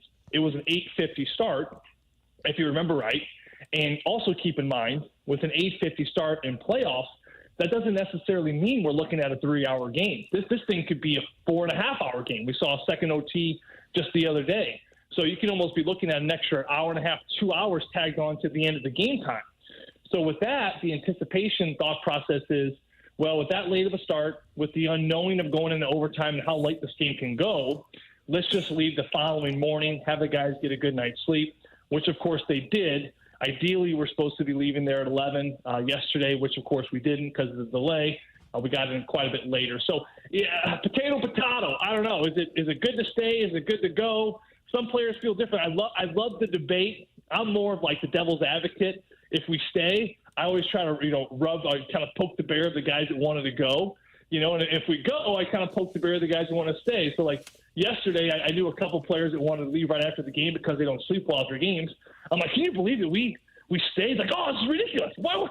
I'm not going to bed for the 2 hours anyway. Let's just get home. Now we're stuck here all day. So they kind of, obviously, they get a little worked up about it, which is always fun, which is kind of my job, which makes the year go by a little bit quicker when you can kind of figure out a good way to poke the bear on a lot of these guys' nervous system. Instead of the thought bubble, oh, God, here comes Vitale again. Hey, what's up, Joey? Hey, what's going on? Hey, with apologies to logistics, I guess there is a game tonight. Game 6 is coming up, Blues and Jets. So Blues have to win to force a Game 7 back in Winnipeg with the French onion soup on Sunday.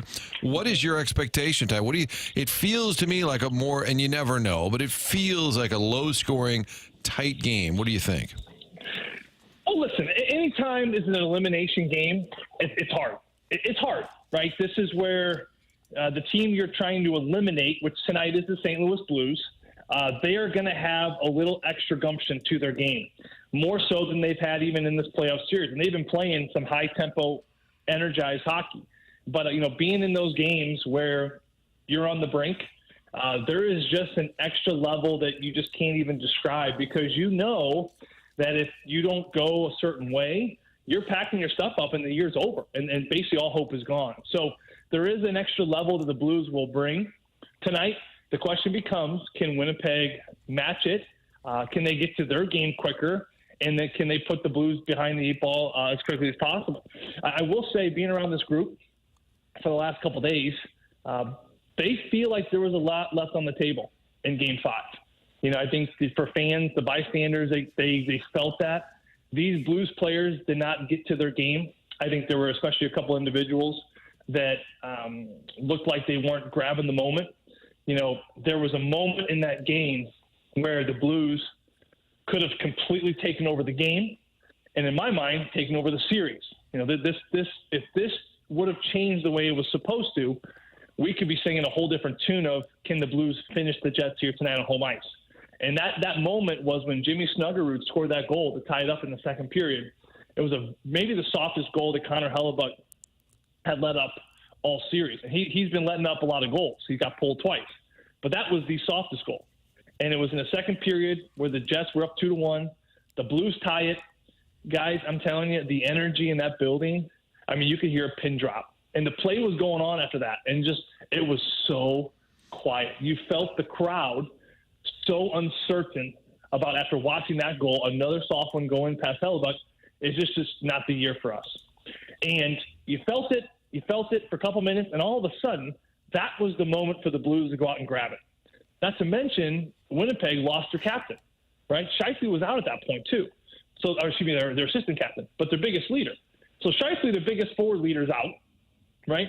The goaltender who's been struggling this series lets in a soft goal, right? There's no energy in the building. It is so quiet. That was the moment for, the players on that team to grab it and go. And you look at how that game evolved, and it was actually the opposite. Winnipeg, short staff now without Scheifele, and licking their wounds of another soft goal that goes in, they had every right just to roll over and die, but they actually grabbed it and took it to the Blues. And they get a couple goals there in the second period, and then the rest was history. And now the Blues are trying to keep their season going coming into tonight's game versus trying to end the Winnipeg Jets season. So that is where I think that I bring that up, because this Blues team is going to have some bite tonight. I think they're going to have a response. I think they need to have a response. I think that they are unhappy and unsatisfied with where they were in Game 5.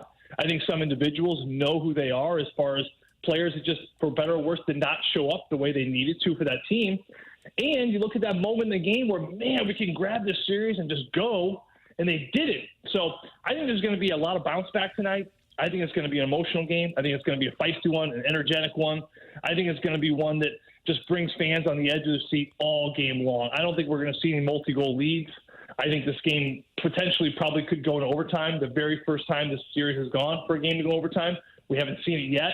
But like I said, these elimination games are very, very difficult, especially for how physical this series has been.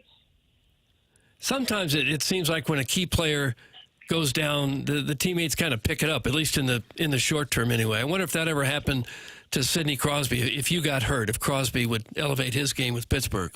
Yeah, that's a good point there, Doug. I appreciate the way you flipped it there. Mm-hmm. There is something to that, absolutely. It's kind of like there's a lot of psychology behind it. And, I've always used this expression to kind of give people perspective. How does the St. Louis Blues, how do they go as good as they went without Colton Parayko? I mean, their record was incredible. They get to the playoffs this year without Colton Parayko. How do you explain that, who was the most consistent skater all season long up to that point? Well, the psychology of a hockey player, to kind of break it down, it kind of looks like this. When you have star players, you feel great, right? Now you lean into those star players. Those star players help you win, right? But as an individual next to the star player, you give what you give, knowing that they're going to give so much too.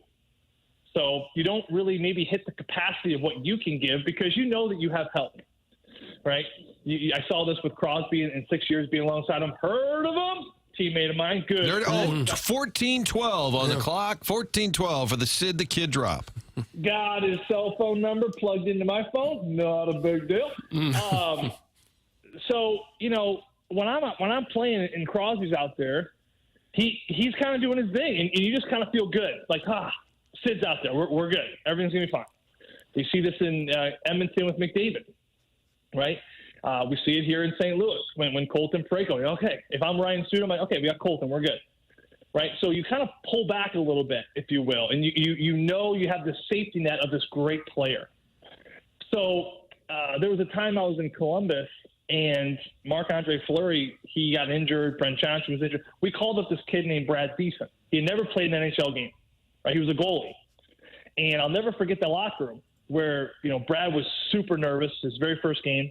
Young kid out of college, just signed a contract. He's heading between the pipes. And I remember, he was kind of around the room, and, he stepped out for a minute. I remember Pascal Dupuis grabbed everyone and was like, hey, we're going all out tonight for this kid. Brad was a great kid, just a down-to-earth human. And he's like, we're going all out. Every shot is blocked tonight.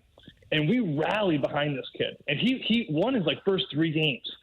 And my point with all that is we didn't have Marc-Andre Fleury. We had a backup that no one really knew about. But everyone brought their game up to another level because we knew we had to pick up the slack of Marc-Andre Fleury not being there. Now, you look at the Winnipeg Jets the other day, it's no different. You lose Shifley, you lose a great piece. You lose arguably maybe the most consistently good player for the Winnipeg Jets outside of Kyle Connor all series long. And you think that would be a step backward. Well, not necessarily, because everyone knows now we don't have that guy. So now everyone has to bring their game up from an 85 to a 90 or a 92 to a 97 because you got to pick up that slack. So then everyone brings their game up. It's no different than what happened this year when Colton Parayko was gone. Everyone knew they have to have it bring up a little bit extra of a level because you don't have the star player, and that's what makes the team go. So, yes, Doug, to your point, to me it's a wash. Does it mean anything tonight? Not necessarily. I've seen teams go both ways. I've seen teams lose a leader like Shifley and really drop off. I've seen teams lose a leader in Shifley and really take off. So it could go either way. I'm not going to sit here and predict what's going to happen here tonight, but based off of what happened in Game 5, there's no question about it. This Winnipeg Jets team was a better team in that moment without their assistant captain, Mark Scheifele. People are concerned about your smoke detector. They're wondering if you're in the bathroom. They're wondering if you're eating, and they want to know about your chicken. So we'll pause the playoff talk momentarily if you don't mind addressing those in any particular order. Okay, so we every time I go on a road trip now, I come home to a new animal. I think my wife's punking me. We had a bird. Well, we still have a bird. Is that what's is the bird beeping or the fire detector, smoke detector? No. It's not a smoke detector. It's my bird. My cockatiel. This is Tinkerbell. Hi, Tink. I'm going to take him out of the cage. So Tinkerbell's a boy. We didn't know that when we named him. We thought it was a girl. Hi, a lot of confusion now for that young bird's life. Okay. You got to look under the hood. Oh, yeah. So Tink is my cockatiel. He's on you might hear him here in a second. He's my cockatiel. I left on a road trip a few weeks ago. I'll come back, we have a bird. They named him Tinkerbell, thinking it was a girl. Turns out we just found out a few days ago it's a boy. So now we have a boy cockatiel named Tinkerbell. My youngest, Shep, just to spice things up, last weekend, my wife and I were doing a trivia night. There you are. You here? Yeah. We were doing trivia night, and we got a phone call from my son. Oh, my God, Dad, you got to come home. There's blood everywhere. We're like, whoa. My daughter, Summer, is in charge of the 5 kids. And we're like, what? And we're thinking this is a human. What happened? Like, there's blood. You got to call the police. I'm like, what is going on? So then they found out it's just a bird. Not to say just a bird. I mean, birds obviously are a big deal, but it's not a human. So my littlest Shep, he got up into the cage, and he thought it'd be fun to throw the bird up in the air. And then we have 2 golden retrievers. Of course, my youngest golden got a hold of Tinkerbell. Did some feather plucking, if you will, with his mouth for quite some time. And so now we have Tinkerbell with she's bald. She doesn't have any feathers left. She's got a one claw that works. The other claw is not. We might need to get a splint for it. Oh. And we almost had to bring her in to get oxygen. So, yeah, long story, long weekend for old Tink. But she's thriving. She's still got the one feather. Seems like she's really found a great home, Doug. Down to one feather. Can we get a vet? Our chicken noodle to be dropped off at Tim's house under the weather, and maybe a veterinarian can stop by Joey's house. She is a trooper, and she's a resilient little thing. I almost had to bring her in for oxygen. My kids were like, you got to bring her in for oxygen. I'm like, I'm not bringing this bird in for oxygen. It's 11 o'clock at night. So I kind of stood my ground. She made it through the night. So far, she's doing okay. So I leave her in the last road trip, and I come home, and we have chickens. My wife got a box of chickens. Now, here's the funny part. We were supposed to get 5 chickens from, I think, Cattle Coon Country, Oklahoma, or some city like that. Doug, do you get your chickens from Oklahoma? Yeah, I wouldn't go anywhere else. God, I'm tired of this story. Okay. Callicoon Country, apparently it's called. And she says, hey, we got a bit of an issue. I said, what's the problem? She goes, we got 7 chickens. I go, well, we only ordered 5. And she goes, yeah, there's 7. So we got these 7 little beady little chickens running around in a little like barrel, basically. And apparently this breeder, because there's a waiting list for chickens. I don't know if you guys knew that or not. There's a waiting list for chickens. So when they send them from Callicoon Country, Oklahoma, they give you a couple extra because apparently 1 or 2 generally die on the way. They like hop on a train and USPS has got to get involved and you got to it takes a while. Anyway, all 7 made it. So we have 7 chickens now, and the kids are having a ball. So between my 7 chickens, my wounded bird, we still got the 2 Goldens.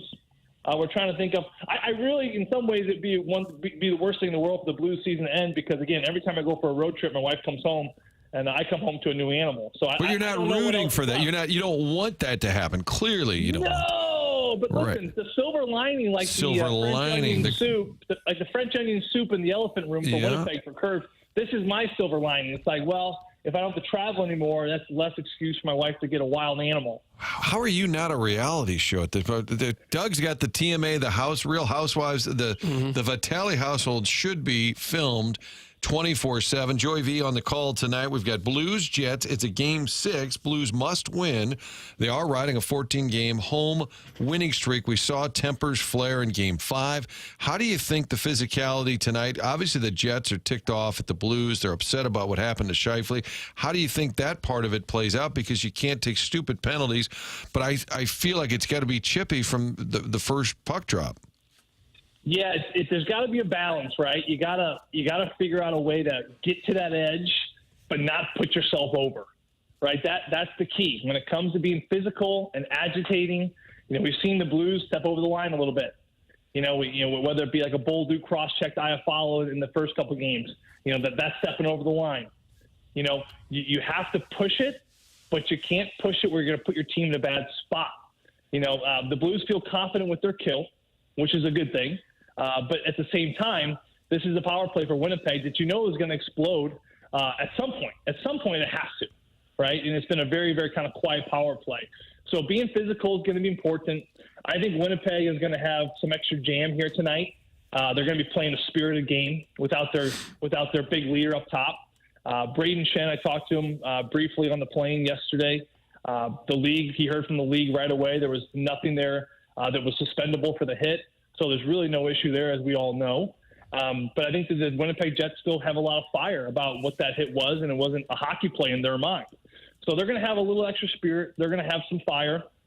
And then I think for the St. Louis Blues, this is a group that's going to bring as much physicality as they can, Martin. And, being around these guys again, this is a pretty banged-up group. I mean, they're playing an awesome brand of hockey, and they have been physical, and they have been, like I said, bringing fans on the edge of their seat.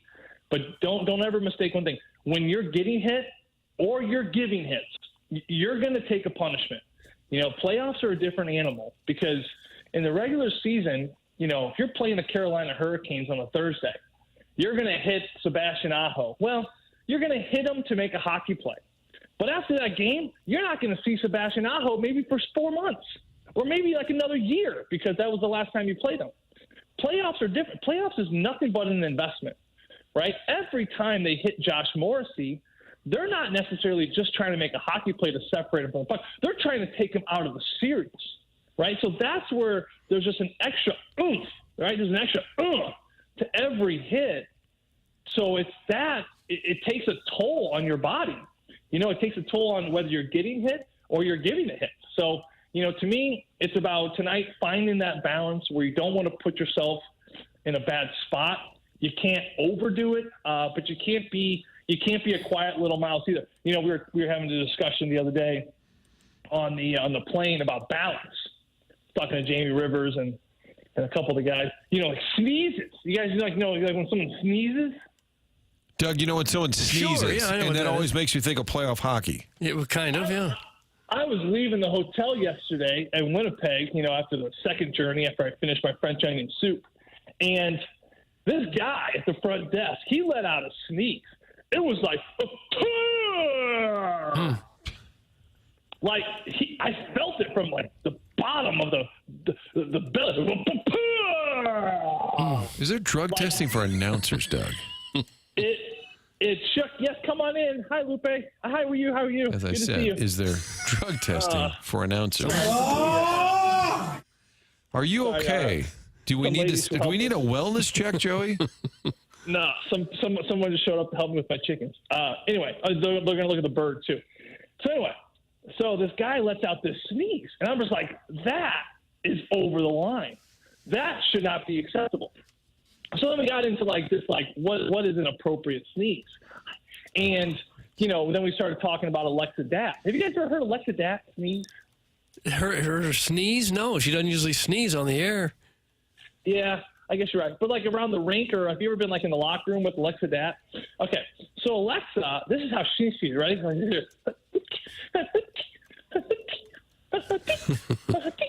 And she doesn't him or even the bird? move.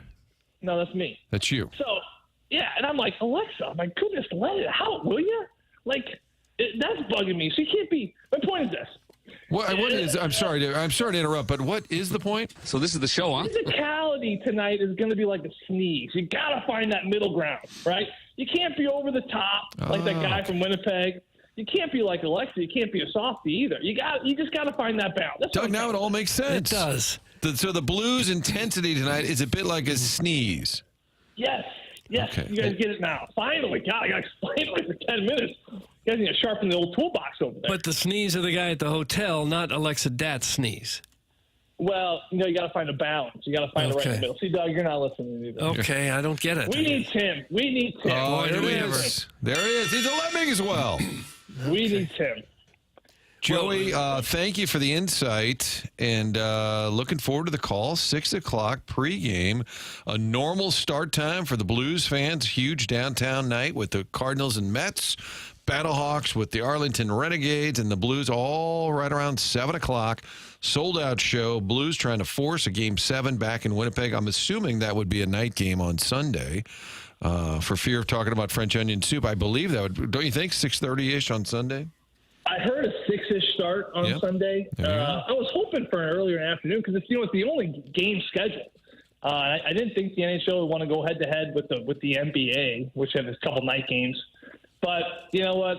That's above my pay grade. I'm just on the radio talking about hockey and sneezing with you guys. I did send you a picture of my bird, Martin. Okay. If you want. I'm looking at. Is it going to scar me? This is the bird that was under attack. Down to its very last feather. So it's got one feather. You see that? He Tinkerbell. He's a sweetheart. He's got the one feather left. He had a whole flock of feathers. Man, he was a beautiful Doug, bird. you want to see the bird? I'll try and hold it up for the YouTube chat as well. Dog got him. Mm-hmm. It looks kind of sad, resting on your shoulder, like maybe a pirate movie. Yeah, it's she loves being up high. She loves being up high on shoulders. He's a sweet soul. I got to rub Vaseline on his wounds a couple times a day. Yeah, I don't really know what I got into, but there's a lot going on. Did Kirkwood have zoning? Doug, back in the day, didn't they have tight zoning laws over there? And now we got a guy who's got Marlon Perkins imitations going on in his house. But anything else? I think it's Texas rules. Joey will be rested and ready to go tonight. Curbs, you've been warned. Joey is ready right now. In fact, the program right after us, BK and Fryer, live from Enterprise Center at 11 o'clock. Fastlane will be live there as well. So all day from the rink, getting you ready for the big tilt tonight. Joey, we'll see you down at the rink. Sounds great, Martin. See you there. Thanks, Doug. All right. Thanks, you, Doug. Joey. Thanks, Doug. 28:41 on the clock. I think I set the over-under at about 28:30. And I got to say, we control it because we could say goodbye at any time. I did at about 27. I said goodbye, and I thought we're going under, but we weren't done.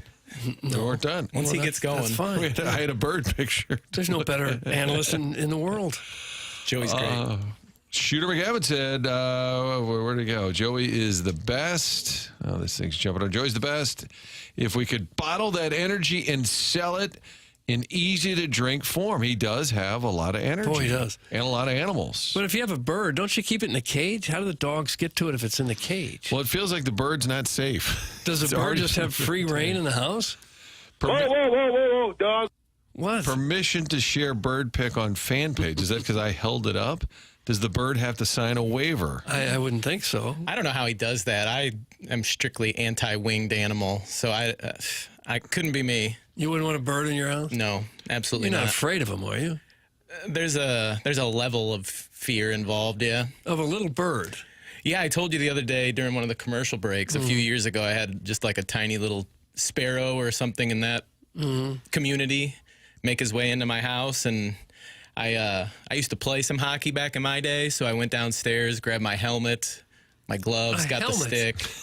You needed a helmet to protect you from a bird that weighed probably a pound? Yeah, and I was trying to gently coax him towards the exit, but he wasn't having any of it, and I ended up calling my parents to come up from Imperial to help me wrangle this thing and get it out. Sakes. Shout out Mom and Dad. The biggest soy boy moment a person could have. Get called a soy boy over there running the show. Come up and get this bird out of my house. Were they disappointed in you? I don't know about that. They do what they can to help me out, and fear of birds is a real thing, and I got it. Damn it, Doug, pay attention. Joey said his youngest got the bird out of the cage, throw it up in the air, and the dog got to it. Another texter said if you were listening, which clearly you weren't, I forgot the son let the bird out, and I have to be honest, I wasn't listening 100% either. I forgot that part of the story. I missed that nugget as well. A lot of people now chiming in about the bird incident as opposed to Game 6, which features the Blues and Jets tonight. We got them off track. Doug, have you ever seen Looney Tunes? Jeez, Doug, awful radio. Looney Tunes. They're mad at us. That's a movie, Looney Tunes? Looney Tunes is it was a cartoon with Daffy right? Duck and the... He's like Johnny We don't need a Candy knife full of bat wing. with the bat. Let's see. I can't keep up with all the texts that Joey has prompted. Maybe we should take a break. It is the 8 o'clock hour here. The Morning After TMA presented by Brown & Crouppen. The 8 o'clock hour brought to you by Fisher Window and Doors Store.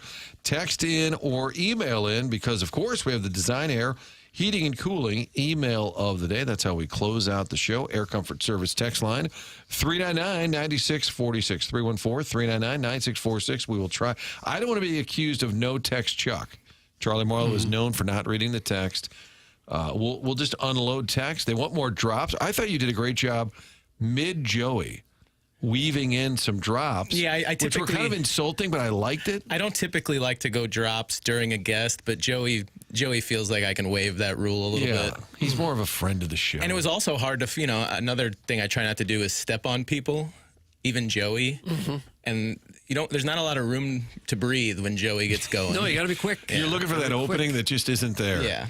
The phone lines, which featured Chris Pronger in the 7 o'clock hour, Joey Vitale, Andy Strickland, Strick Dog at 9 o'clock. But also, if listeners want to get involved, at some point we'll answer the phone. 974-0101, 314-974-0101. Those are brought to you by Collier and Thompson. This is the Morning After on 101 ESPN.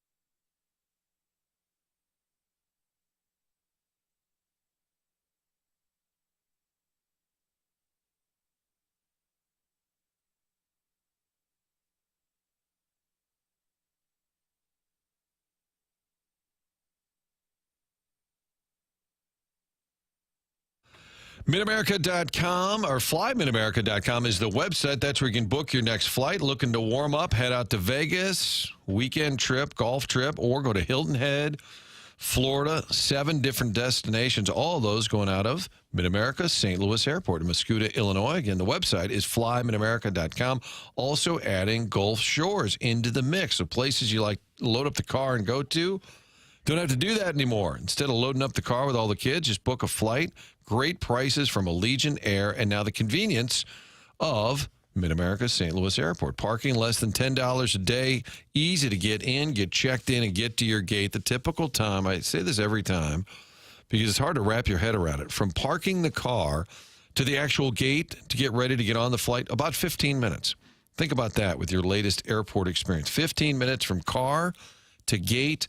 and great prices, great destinations, Gulf Shores, Destin, Fort Myers, Fort Lauderdale, all over Florida, Vegas, Hilton Head. All of that sounds good right about now. Get online and book your flight at flymidamerica.com.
city's hearts ignite. Under the arch, we bring the fight. Benny in the net, holding the line tight. Blues charging forward in the playoff light. Joe Boozler got us on a roll. Thomas and Cairo gonna light up the goal. With a note on our chest, we won't stop or fly. 2025, we're bringing home the cup. Doug, you like this one? You like your country roots? Sure, I like this. Boy, a week ago, Brooks and Dunn were holding down the fort at Enterprise Center before Cat Williams rolled in on Saturday, pushing the game back to Sunday, and all that rest. You're going to remember it all at the parade, Doug. You're going to be talking about Brooks and Dunn, Cat Williams, BTO moving their show. It's all about logistics on this program. TMA brought to you by Brown and Crouppen, 9 o'clock hour. We're going to talk to Andy Strickland in just a little bit. They've got the call tonight, FanDuel Sports Network. We also have the drops of the week, Doug. It's a Friday tradition, and Jackson is out with his buddies. It's a bachelor party weekend at the Zarks, he calls it, the Lake of the Ozarks. I think he's noodling at the Ozarks. Noodling. He said he would not touch the water. I DM'd his friend, Private Citizen Pete, and offered him a little bounty if he'll shove him in the lake. Oh, wow. How much? I don't talk unit size. Oh, okay. No unit size talk, but we do have the drops of the week. Morning after. Drops of the week. Yeah, you gotta drop it like it's hot, dog. It's a wonderful drop. Indeed it is. Flip that off. Flip that off. Flip that off. Flip that off. Flip that off. I think it not only is brazen. Watch your hands, Buster. Boy, I wore some pink underwear at Mizzou. Ooh, you're a bitch. Hello, bitch. I could sit down and just eat a bucket of that meat. You like it on your nipples, boy. Well, that's a lot to digest, Tim. Obnoxious. I got to get this rant off my chest here, then we'll get to some calls. And then she comes home, she gets out of the door, and the boyfriend is 10 years older than me. One of the dumbest things I've ever heard. He calls me Buffalo Bill from Silence of the Lambs. Oh, wait. Was she a great big fat person? I don't know how many fudge eaters there are out there. How about that? Okay, buddy. Yeah, thanks. That was drops of the week. Drop, down, drop. Get it.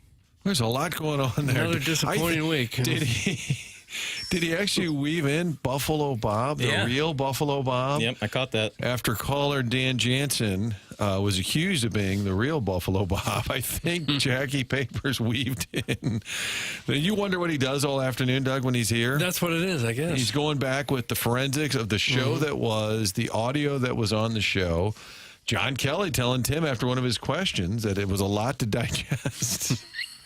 This show's a lot to digest. Speaking of Jackson putting in some work in the afternoon, you both probably saw the text we got for the Papal Conclave yesterday. Yes. We had our Listener of the Month election yesterday. When is that announced? I'm going to announce it right now. There it is. Oh, okay, wow. Fabulous. Yeah. And Listener of the Month. This will be Listener of the Month for the month of April. What are the qualifications? What are the standards? I think you just have to submit an application. That's it. Yep. I tried to get Matt Holliday to win Listener of the Month because he's a loyal listener, and then he said he didn't want to go through the process. Oh, yeah, I don't blame him. Should we announce the finalists, or is that all secret? I have the finalist right here. Okay. Yeah, I was prepared for that. So for April Listener of the Month, we had the Bridgeton Landfill Fume Huffer, active in the YouTube chat. Sure. We had Alan Dadeville, big Georgia Bulldogs fan. We had Kevin at the Lake, who I think is a multifaceted participant, little texting here and there. We had Steve in Wildwood. Okay.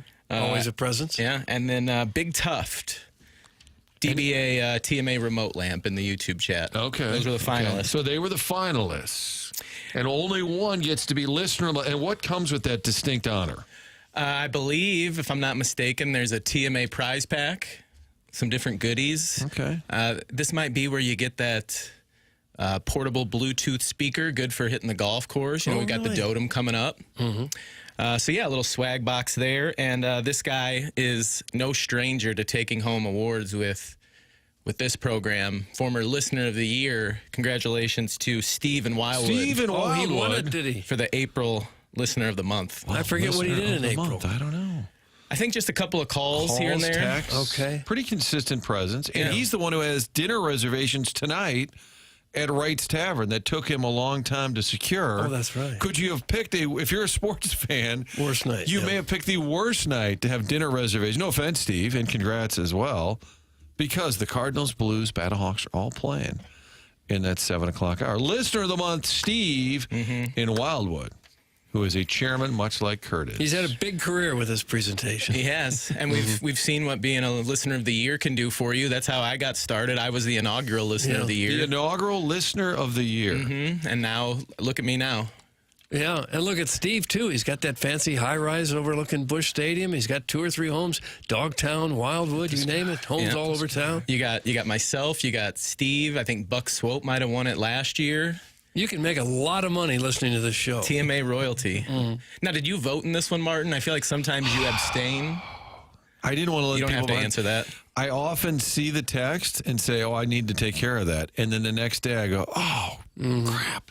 And then they announce the winner, and I'm like, I don't know if I was able to vote. But, much like the Raiders always would abstain. Every time the NFL had a vote, it was their tradition to abstain, Doug. Whatever the topic. Because Al Davis was pouting? Al Davis would just abstain.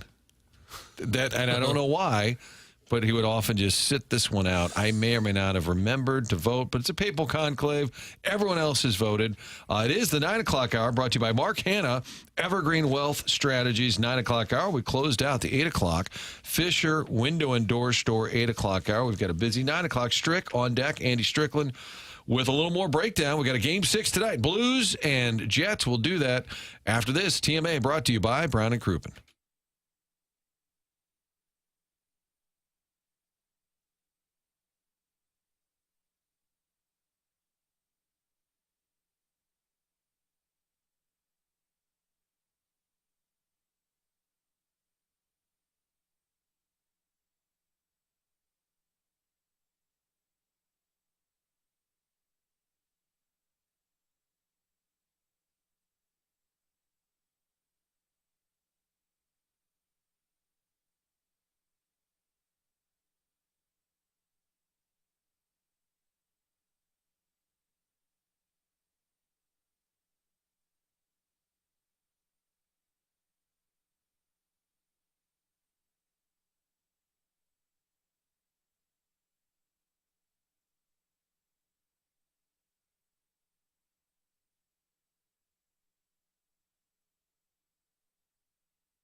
This is Chairman Kurt with another Sports Center update brought to you by Saliga Heating and Cooling. If hockey isn't your thing, we got Cardinals baseball tonight at Busch. Sonny Gray on the mound going up against Clay Holmes. First pitch will be at 7:15. That was another Sports Center update brought to you by Saliga Heating and Cooling, a Daikin heating and air conditioning dealer.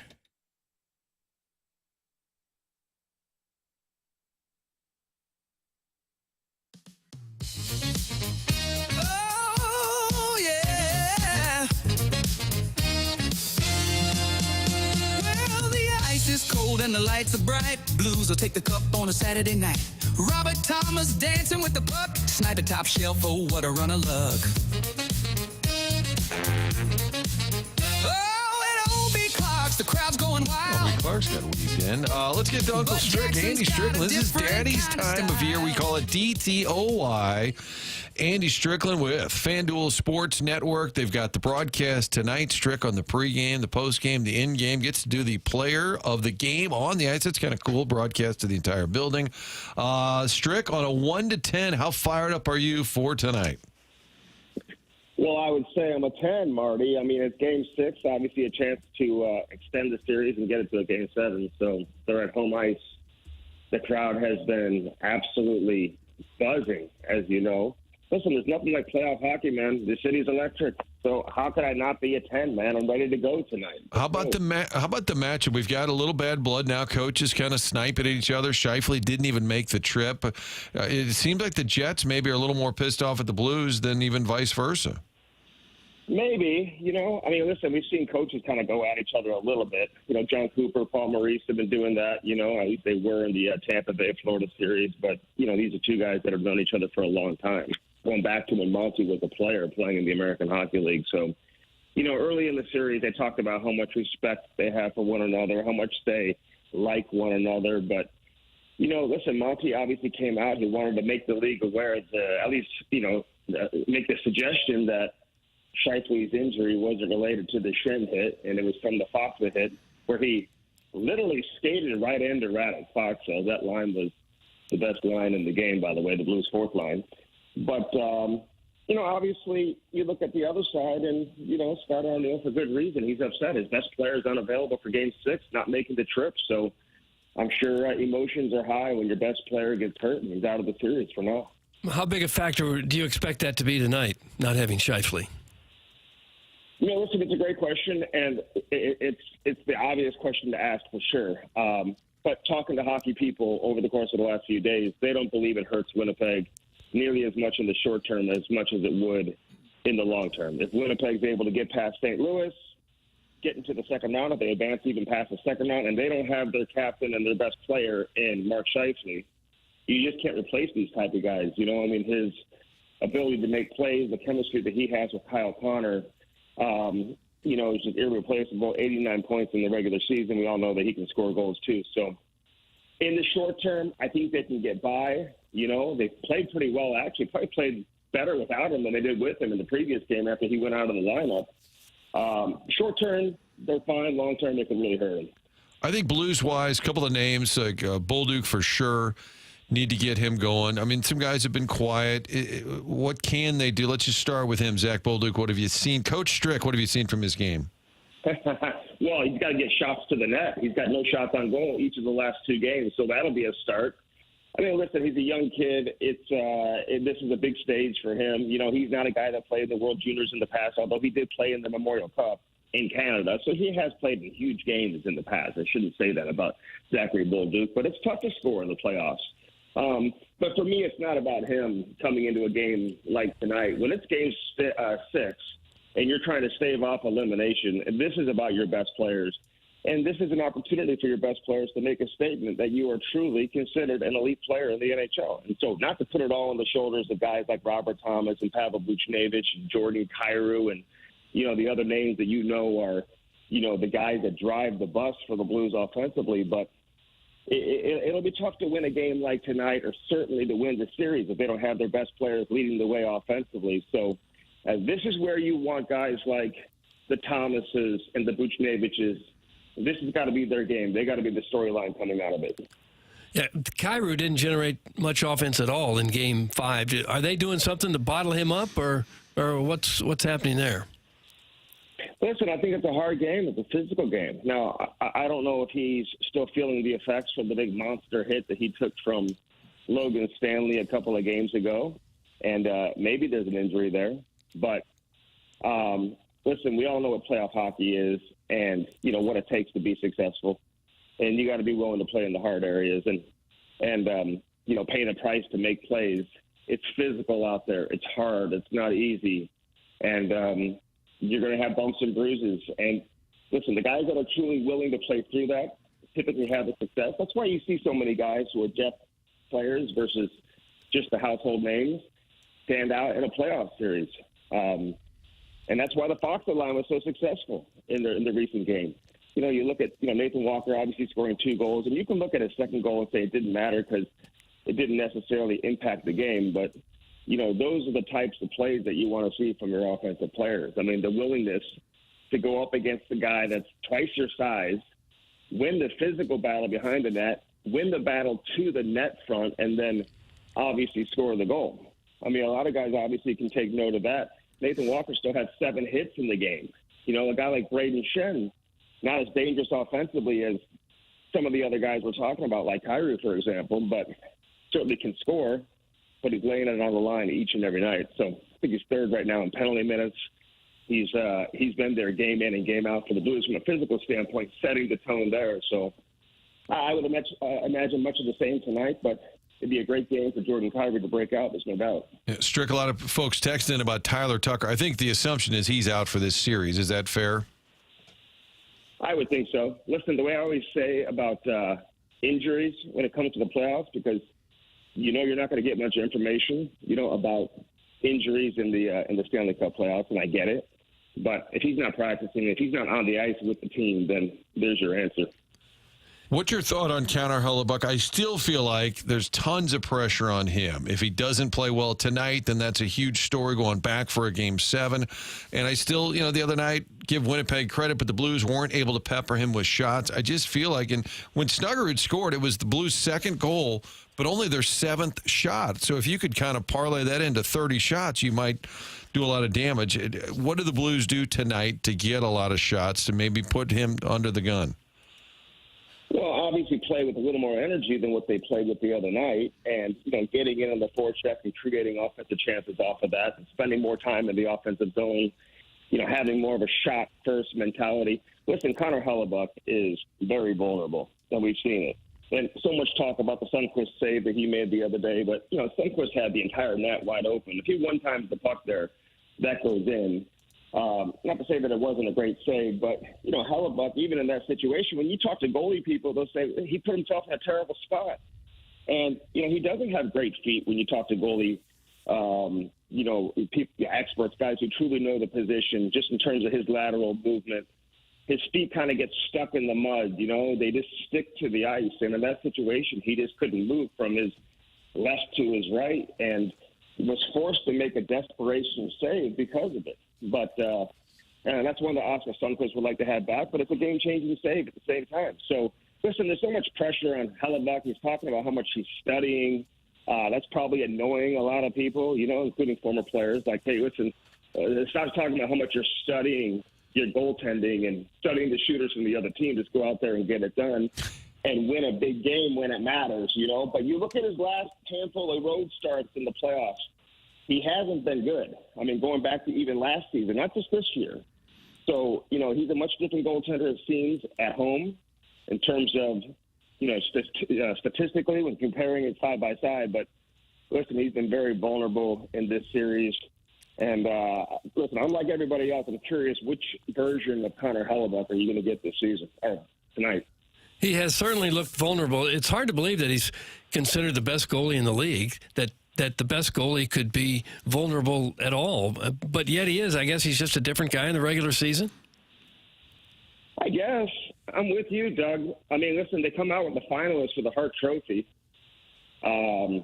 yesterday? And he's considered a favorite to win the Hart. He had 47 wins in the regular season. I think the all-time record for most wins in a season is like 48, something like that. So, 925 save percentage, 8 shutouts. I mean, his numbers are incredible. But when you look at how they play and how structured they are defensively, how good and how big they are from the defensive standpoint. There is some help there. The Blues are deeper offensively. I think the Blues have more forwards than Winnipeg has in terms of guys that are capable of scoring on a consistent basis. But, Winnipeg plays the system, and they play it very well, and they've got really strong skaters on the back end. I'm not going to sit here and say Hellebuck is not a great goaltender. Listen, he's about to win his third Vezina. But I'm not about to put him in the category of a Marty Brodeur or a Patrick Waugh or a Dominic Hasek either. Eddie Belfour, or any of these guys. I mean, those guys made their name not only because of the regular season numbers, but their ability to get it done in the playoffs and have moments in the playoffs. This guy is yet to do that. He had another chance, obviously, representing USA in the Four Nations, lost to Bennington in Canada in the championship game there. So there's no doubt that he's feeling it. But their backup goaltender, I think, had over a 91 save percentage. And when your backup has a, 914, something like that save percentage, then it just makes you wonder. If the backup goaltender was rolling in with an 89 save percentage or 88 save percentage, you'd be like, wow, Hellebuck is truly that much better than everybody else. But both goaltenders have impressive numbers.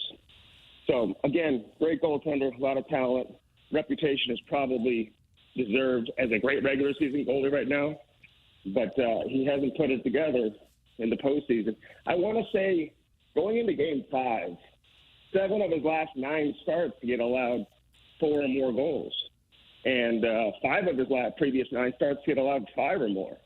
And he's allowed 4 or more goals in each of his last 6 road starts, I believe, in the playoffs. So this is beginning to be a trend, and all of Winnipeg is hoping that he shows up tonight. We'll see what we see from Connor Hellebuck here at the Enterprise Center at 7 o'clock. Andy Strickland with FanDuel Sports Network. They've got the broadcast tonight on the TV side. Strick is our chosen one today. He's also got the Hockey Sense show later. I'm a lemming for Hockey Sense. Going back, there was a time you had Patrick Berglund on after the Blues won the Cup on a Friday. It's always been on a Friday. And he was literally crying because he had missed out. They had traded him, and he saw all of his buddies succeed and win the Cup. Where do I find Hockey? As long as it's not on another radio station. Is it on YouTube right now? It's on YouTube. It's on every platform. I took it away from radio. We just took it strictly to the podcast platform. Cam and I obviously do the Cam and Strick podcast, so there's an audience for it. Love the podcast platform. This allows you to be a little more free range.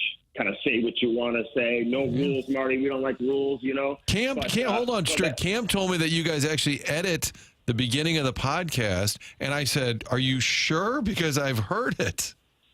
There's not a lot of edits. No. Listen, we'll protect our guests. I will say that, but we don't want any guests to come on the podcast and feel like they're going to get canceled or get any type of negative reaction. So sometimes these conversations can get loose, and if we feel like maybe this comment or something that a guest says could put them in hot water, we'll take that out. We don't want anyone being afraid to come on the Cam and Strick podcast. It's a safe haven for people to come in and talk. But Hockey Sense is available on YouTube and all platforms, and we try to make it a little more local-centric, versus the Cam and Strick podcast where we kick around everything hockey-related, although I always say that it's not even a hockey podcast. It just happens to have the biggest names in the history of hockey come on. We kick around all different types of topics mixed in with some hockey talk. Hockey Sense is purely hockey talk, focused mostly on the St. Louis Blues. Final thought for me, Andy, as far as big picture for the Blues, this season, I think you don't want to say, well, if they lose, it's fine. But I feel like most people that follow the team are excited about the future. How big was this step for what Armstrong kind of talked about? Because he did say, oh, we're building. And I was like, I don't know. But if you miss the playoffs 3 years in a row, it doesn't feel like there's really any momentum. But now Snuggerud's on the scene, and Bolduc had a great year. And it seemed Neighbors has emerged. Where do you think moving forward, what would the expectations be next year? Granted, we haven't seen the offseason, but is this as big a building block as it appears? Well, I want to go a little 622 blue on you right now, Marty, because listen, I feel like it's a win already, to be honest with you. Now, I agree with you. They needed to make the playoffs. just because, missing the playoffs 3 years in a row, you never want to have that type of slump or be out of the playoffs for 3 consecutive years. But just getting to the playoffs and getting Snuggerud here and getting him a taste of playoff hockey, this guy's playing some unreal hockey right now, getting the attention of a lot of people inside the organization, and he's got a bright future. Neighbors, you mentioned, even though he had the breakout season last year with 27 goals, but his first taste of the playoffs, Bolduc, Tyler Tucker, man, he's another guy. He signed a 2-year contract extension. He had never played in the playoffs before. But, getting Broberg, seeing what he looks like in the playoffs, I know he hasn't put up a point yet, but he's been a plus player in every game. I think he's plus 16 for his career in like 25 career playoff games, something like that. Just looking that up this morning. This guy is proven that he can handle playing playoff hockey and doing it at a high level. They miss Holloway big time. Everybody knows that. But they've got significant talent on the way with Dvorsky and a couple of the Swedes and some players that they drafted on the back end as recent as last year. And I would expect some changes. You're going to see some players moved out and some new players coming in next season that's going to bolster this roster. And I would think coming into next year, based off of what we've seen in the second half of this year and how they've competed against the President's Trophy winner, the bar's been raised, and they're going to be expected to be a top 3 team in the Central Division next season.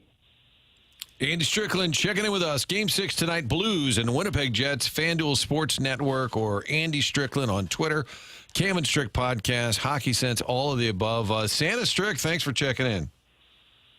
Looking forward to the game tonight, fellas. You guys have a great day. All right, Andy, thank you. Big sports night downtown St. Louis. The BK and Ferrario show live from Enterprise Center. Fastlane live from Enterprise Center. Also a watch party tonight if you're out and about.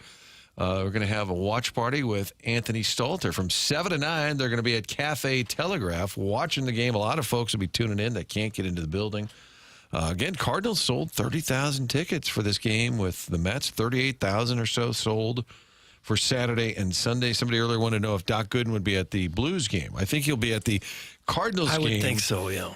When the Cards play the Mets. Battlehawks against Arlington. Doug will be tuned in at 6:30 for the pregame coverage. And you're doing pregame from the Enterprise Center for the Battlehawks. Well, I'm going to be on the hockey beat from 4 to 7-ish, but on the Battlehawks beat, I've got a presence, we like to say, Doug. Presence, so maybe something on video. Okay. Maybe on tape. We talked to Coach Beck. They had a walkthrough at the Dome yesterday. Talked to Coach Beck about the showdown. This is a big one if they do want to get, for the Battlehawks fans, if you want them to make that UFL championship game, which is in St. Louis, this is pretty big because they're kind of fighting for second place with Arlington. Okay. The opponent. You'll find out all about it. 6:30 tonight on the 2 Fox. This is the Morning After, 9 o'clock hour, brought to you by Mark Hanna, Evergreen Wealth Strategies. We've got the email of the day, 10 o'clock hour. That's from Design Air. They bring you that. Michelob Ultra with the YouTube chat. Stiefel Dossier bringing us Chris Pronger, Joey Vitale, as well as Andy Strickland. The week kicked off with John Gruden, Tony La Russa, and somebody texted us a picture of Gruden saying, wheels up, he's on his way. Oh, is he? He'll be in the building tonight, Coach Gruden. What a week on this show. What a week for St. Louis. It's TMA, brought to you by Brown and Crouppen.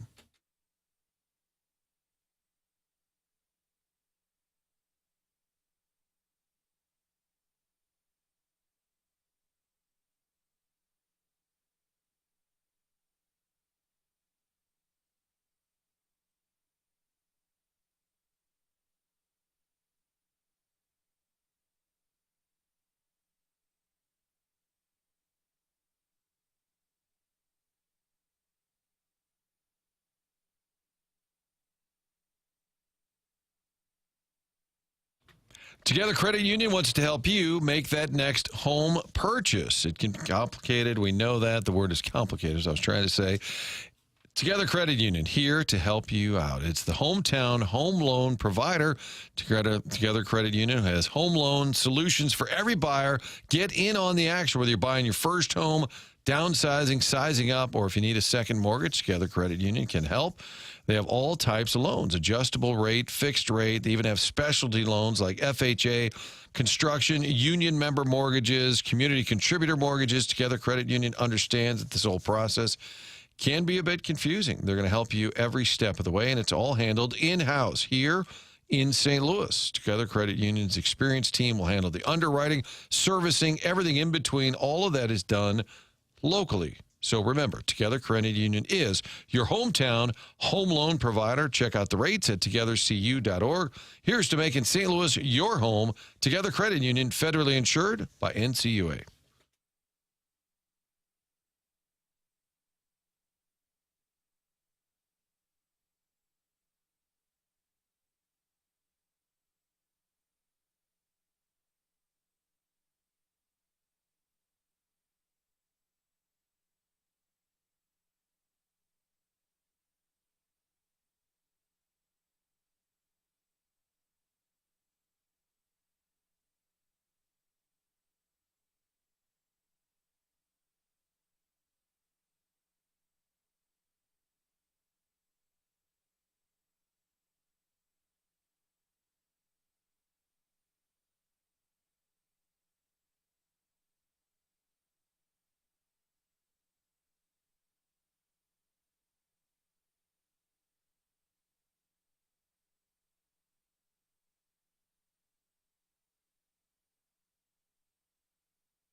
Skate boys, oh yeah, the blues are marching in. Ben, Thomas, Holloway, and Shen, playing tough and the D is tight. Clark Avenue be hopping tonight. If the puck rolls right and they keep it up. 2019 against Stanley's Cup. There's a long way to go, but these boys can skate. West Coast game, I'm staying up late. Clark will be hopping tonight. Cardinals are at home. Blues at home. Let's go. Or if you're going downtown, hate to sound like Roger Brand, but if you're going downtown, you might Captain Roger Brand, take us home. Take us home. You might want to leave early. I mean, every game's starting right around 7. So you're talking about 4 or 5 o'clock. It's going to be a madhouse. Yeah. Plan ahead is all we say. Maybe take off work early, head down there, and just start boozing it up at what, like 2 in the afternoon? This is Tim is out for those just tuning in. Tim under the weather, and people are concerned because it's supposed to be a pony show. It's a sundress pony, Doug. You think maybe he's just shopping all morning for sundresses? For a sundress. I thought that the sundresses were referring to women.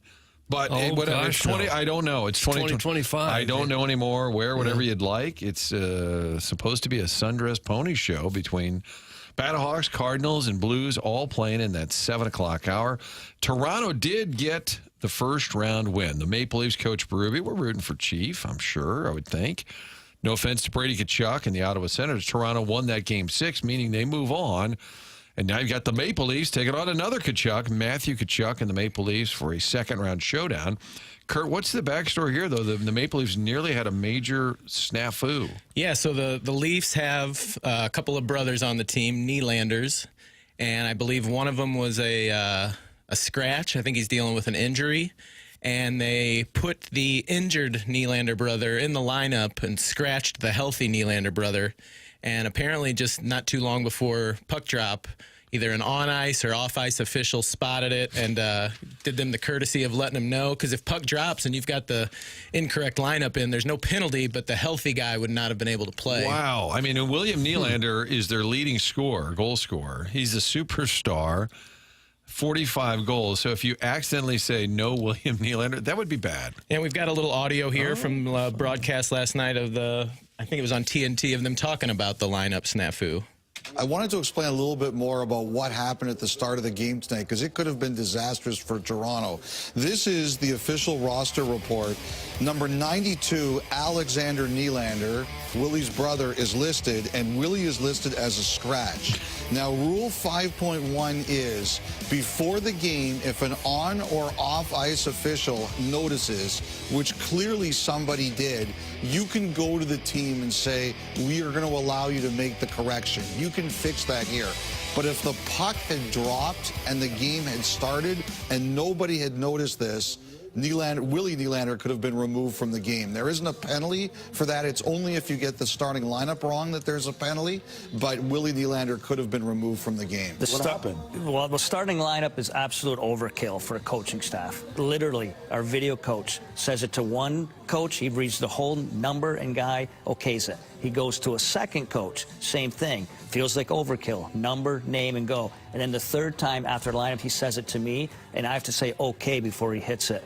So obviously they got the name wrong today. Could have been a disaster. And by starting lineup, they mean the whole roster, right? Correct. They don't mean just the guys who skate for the first 30 seconds. Correct. Yeah, like who are basically identifying your scratches, too, who's not in the lineup. And with the position the Leafs were in, up 3-2, but everybody talking about is, are they going to leaf it up again? If they had let that go through and that came back to bite them, and then they go to a Game 7 where anything can happen, man, Chief would have been... And it sounded like from the explanation there, the TNT panel, it sounded like it was up to the Senators. Like if they had is that the way you heard it as well? I know when Joey Vitale explained who attacked the bird, I didn't exactly hear the whole story. But I thought on that one, I did hear them say, like, the opponent can object or allow it, right? Yeah. So what if the Senators said, nope, we're holding you to that? That's the way I heard it. Yeah, why wouldn't they? If you get an advantage. Sure. Man. Willie scored 45 goals this year. His brother Alexander had 0. That would be. You think that would be disappointing to be upstaged by your brother to that degree? Coach Montgomery, if you're listening, I said in the 7 o'clock hour that I felt like I was the team's good luck charm. We could kill 2 birds with 1 stone. If you need me to come down, Look over the official roster. I'll look over the official lineup card. I'll check it once, check it twice. Dot some I's. Yep. Cross a few T's. You can give it the go ahead. We'll make sure everybody that's supposed to be in that lineup is, and get me in the building, and we'll be talking Game 7. Well, this is Kurt's way into the building. I almost asked Joey if he would put me in the trunk of his car and sneak me in that way. Well, you could sneak in the parking lot. That wouldn't necessarily get you in the building. But some of these guys, I don't know if Joey's on that. You like logistics, Doug. I do. The players actually drive into the arena. When I used to work inside. at a restaurant, we catered some of the away teams' meals, and I would drive the van, and you go down a little ramp there, and you can see all the players' cars. They've got the placards with their name in there. So I don't know if Joey goes down there or not, but there's that many parking spots. I haven't seen it, because just for the Blues, you'd need 30 parking spots. I didn't ask a whole lot of questions, but logistics. I know. Hello. I know. If you go behind all those production trucks that are doing the broadcast, there's a bunch of cars, and Chaser tells the story, and it wasn't that long ago, in the last 5 years or so, a playoff game, and Chaser said he's driving and he's behind Brett Hull, and he sees a guy with a headset and a walkie-talkie stop Hull, and it's taken a while, and apparently the guy's like, yeah, what's your name? He said, Brett Hull. And the guy's like, I'm going to have to call it in. And so he's like jamming him up for a while. And Chaser's laughing because he's in the car behind him. And he said it takes like 5 minutes, and they finally they wave him through. And Chaser goes, what was that about? And the guy said, well, we just have to check everybody. He goes, and I wasn't sure it was. And he said, well, I know who you are. You're fired. That's what Chaser said to the guy who tried to jam up Holy.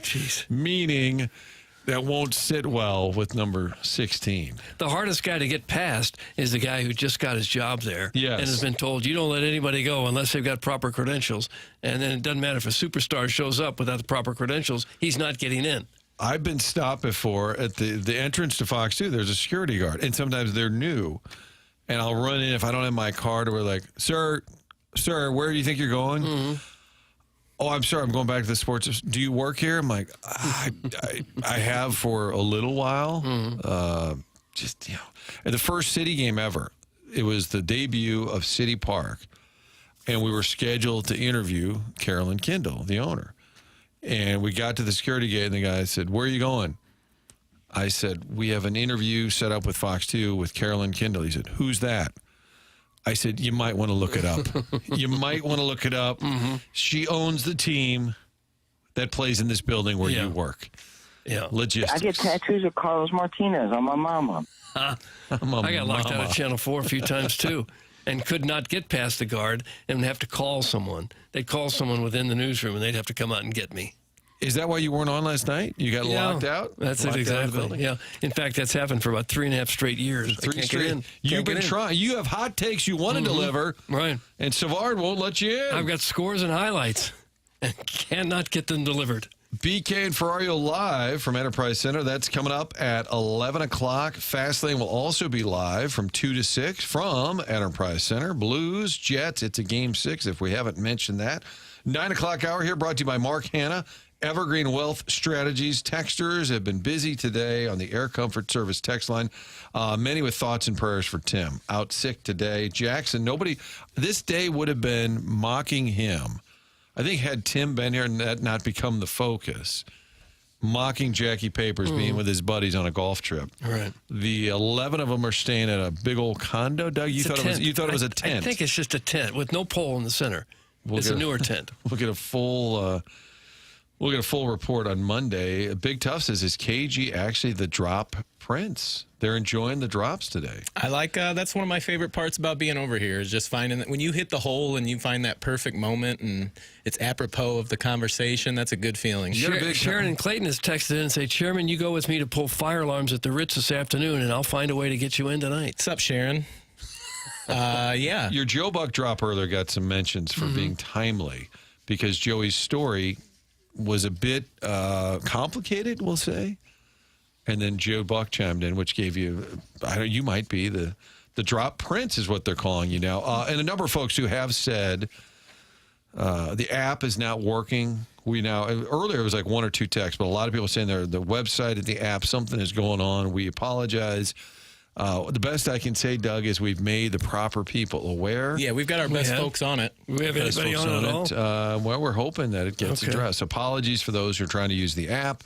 Apology, which means they can't hear me. That's the thing. If they can't hear the show, yeah, that's a problem. You go to the YouTube chat, which is the Michelob Ultra YouTube chat. Different ways to listen to the show. Always find it later in the day as well, like Chris Pronger, who was on in the 7 o'clock hour making fun of me and Doug, which he's apt to do, but also breaking down this series, talking about the Braden Shen hit and how that is seen by the league. Joey Vitale in the 8 o'clock hour, breaking down the Jets. Also French onion soup talk about the hotel in Winnipeg, and a little bit of hockey, and then Coach Andy Strickland in this hour. Busy day on TMA. All of it brought to you by Brown and Crouppen. I'm going to play, baby. I get any girl I want.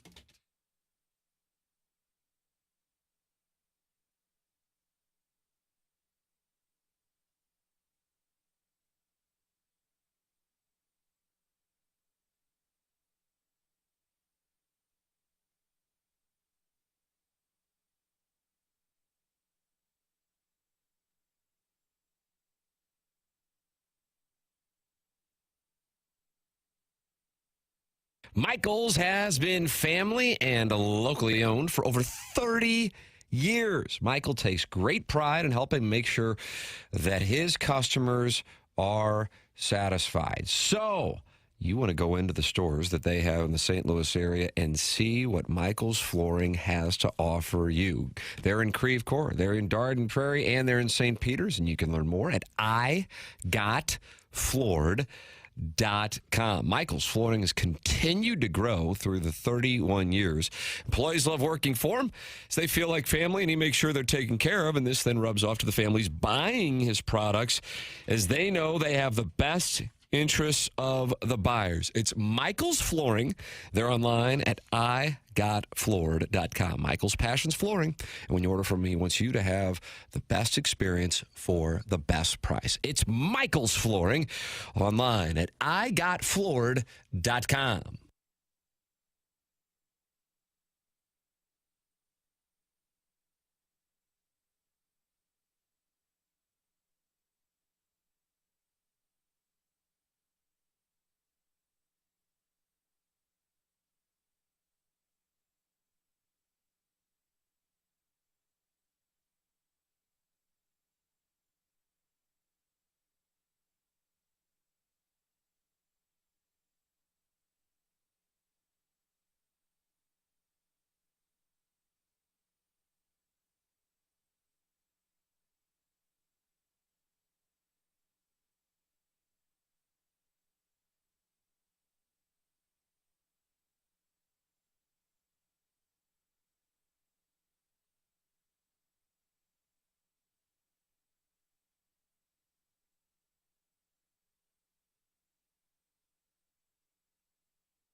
area. We're really on a run now. Running for the Stanley Cup, yeah. We gotta get it somehow. Sweet Jesus, KG, that was a timber fake deep pull. Man, that drops on the way to the break. Jackie Papers, Wally Pip. Jackson back on Monday with Tales from the Lake. Tim, hopefully back on Monday. Under the weather today, Tim McKernan out. Martin Kilcoyne, Doug Vaughn, Chairman Kurt with you on this glorious Friday in St. Louis, although it's a little cloudy. Doug, I don't know what they said, Channel 4 last night. What's the weather forecast? You go on right after the weather. Locked out of the building. Locked out of the building. 3-week vacation. Sun being born. Missed an hour and a half, but we've got clouds out there. We've got a game 6, hopefully a game 7. And the Vaughn Index earlier told us 3-2, which was also eerily similar to the series 3-2. Home team has held serve. Blues do have 14 straight home wins. It does feel like they'll get it done, and then Game 7 is sort of up for grabs. It's hard to have a gut on a Game 7. It'd be tough to go to their building and win.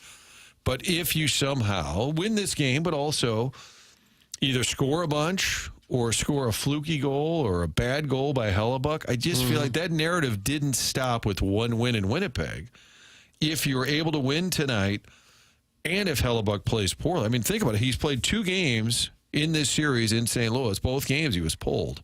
Wasn't pulled all season. Don't you think, Doug, tonight you get the win and somehow he's part of the story, then they've got that narrative back in their room? Yeah, you would think. You would have thought that it would work that way for Game 5, and it didn't really. He wasn't great, though. He wasn't great, but they didn't shoot on him very much. Oh, look at that! Look at this, look at that! That's what they need to do. Look at this, look at that. I'm all in favor of a fluky goal. Those are always fun. I was watching, I think it was the Dallas-Colorado game. Guy took a shot. It bounced off 2 different defenders. They called it a double doinker and then got past the goalie. And sometimes that's your whole season rides on that. You can't possibly plan that. Care of us. It's just gods took care of us. They did. Yeah, it's just blind luck at sometimes. A double doinker. And we were guessing earlier in the week, even if we knew who it was going to be, we wouldn't announce it because part of the fun for the Blues is they line up a former player to come out. Their Pronger for Game 3, it was Patty Maroon on Sunday. Game 4, they waved the old rally towel, swig a beer. My source, I believe Kelly Chase is not in town. Okay, so I'm going to take him. We mentioned John Gruden's going to be at the game. Suddenly, the biggest Blues fan in the world is John Gruden, friend of the show. He's going to be there. Could he be the guy? I mean, it's all in fun, but I do think if you're a former player, you're like, I wouldn't mind doing that. Yeah. Maybe Bernie Federko, Mr. Blue. He's going to be there. He could be working, though. Yeah, they could excuse him for a minute or two. I mean, it's hard to go wrong with Bernie. No, everybody loves Bernie. Yeah. And the Gruden thing, I think he gets a Jumbotron moment where he kind of does the old fist pump and the crowd goes crazy. I don't think he's up there. Maybe a short video, maybe just like a 10 or 15 second, like let's Chucky. go. Yeah. Come mid-June, we could be hoisting that chalice. Yeah, we could sing something like that. Stephen Wildwood wants Monty to throw down with Scott Arneal. How about Strick, who always has great hockey knowledge, says that goes back to their days playing against each other in the American Hockey League Association. Have you ever seen a game in any sport where the coaches fought each other? Yes. LaRussa and Dusty Baker used to yell at each other. And then middle finger. Yeah. Well, Lloyd McClendon, I think, attacked Dave Duncan in Pittsburgh. That was a mini brawl. Yeah. I used to, Tony and Dusty would always fly the middle bird over there. I miss that. We're all for it. Scott Arneal, Fight for me, boys. Scott Arneal said that Mark Scheifele, not even on the trip. The Blues couldn't get out of Winnipeg. They spent the night Wednesday and then multiple plane issues, but it led to a great team dinner, Doug. You learned that on this show. They arrived at the restaurant. Richie Jankowski called and said, yeah, I need a table for 55 people. And they had salmon and capers waiting for him, Doug. The capers are especially nice. And he said some mushroom things, or was it mushroom stuff? You know, I love Joey. I don't always listen to every word. So things are repeated later. I'm like, I would think it'd be hard at the last minute to say, yeah, we got a hockey team coming. You got room for us. Maybe it's so late at night that they do. I don't know, especially a really good restaurant. But you're not going to say no. I mean, yeah, you'll find a way to bring in that. I suppose, mean, that what, 10 to 15 grand bill probably. Boys are probably having some beers and wine, and they're not paying for it. They're like, hey, Tom, Mr. Stillman, just a quick update. We're stuck in Winnipeg. Do you care if we just run over and grab the boys something to eat? And the team pays for all that, I guess, every time. Guys make $8 million a year. Well, I wasn't planning on staying in Winnipeg. I shouldn't have to pay for this meal. Stillman gets a bill for 15. I mean, think about it. And traveling, I'm guessing, I have no idea. Let's say the traveling party this time of year is 50 people. That's probably a little bit high. Each meal is probably at least 200. Drinks, appetite, right? There's 10 grand right there. Boy, that's pretty high. You think 200's too high? Well, I don't have a lot of $200 meals. With the tariffs you're slapping on people, Doug. Yeah, that makes a difference. But there is nothing like seeing the media eat.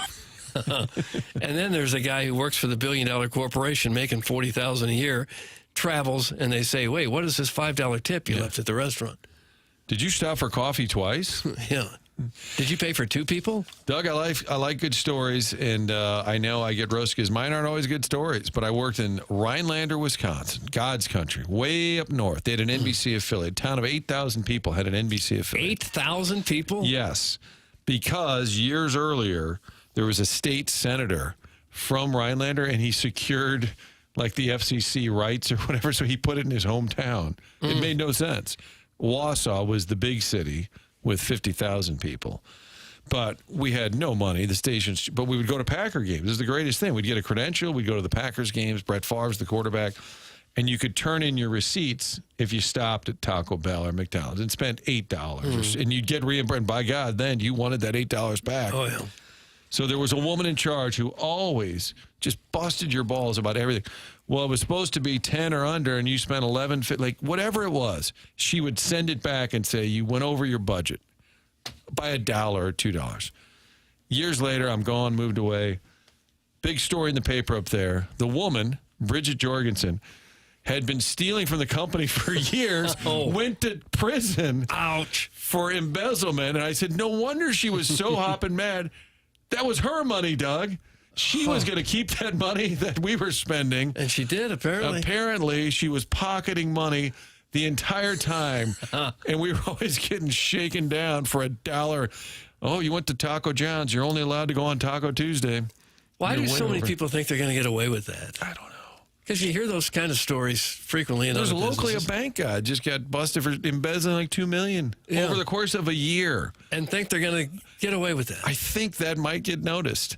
We'll take your embezzlement emails, your Game 6 emails, your Rhinelander emails. There's a design email of the day that's coming your way at the end of the 10 o'clock hour. Got the YouTube chat going with the Michelob Ultra folks. The text line is the Air Comfort Service text line, 399-9646. Chris Pronger, Andy Strickland, Joey Vitale, all part of the program. We've gotten conflicting messages about the app not working. Some now are saying, what are you talking about? I tested it on my phone 4 times, and it was working each of those. So, the good thing is we've got multiple ways that you can watch and listen to the program. So if for you the app is down, check out the Michelob Ultra YouTube.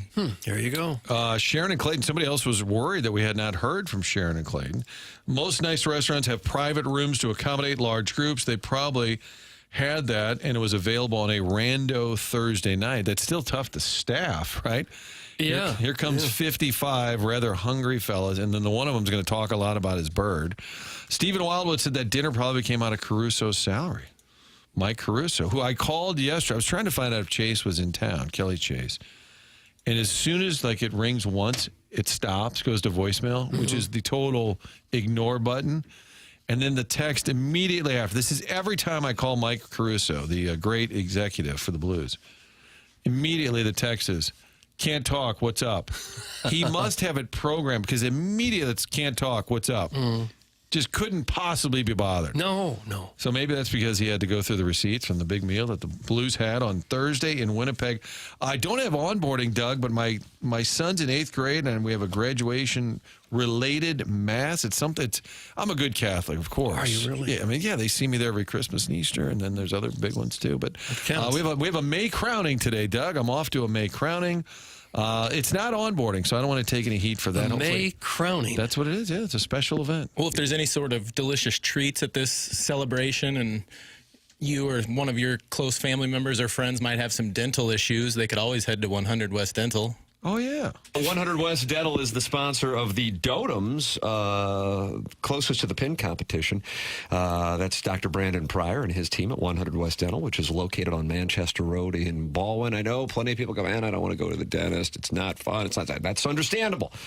But dental health impacts the rest of your body's health, and it's an important thing to make sure that you get checked up. And Dr. Brandon Pryor and his team have changed the whole dental experience at 100 West Dental. Go online at 100westdental.com. No phone call needed. You go online. You don't need dental insurance. You just go there and you can book your appointment. And they do video consultations online as well if you're interested in Invisalign. They have taken dentistry and brought in 2025's technology, and you'll notice it when you see their offices. It's 100westdental.com. And if you mention my name, you get $1,000 off Invisalign with Dr. Brandon Pryor and 100 West Dental.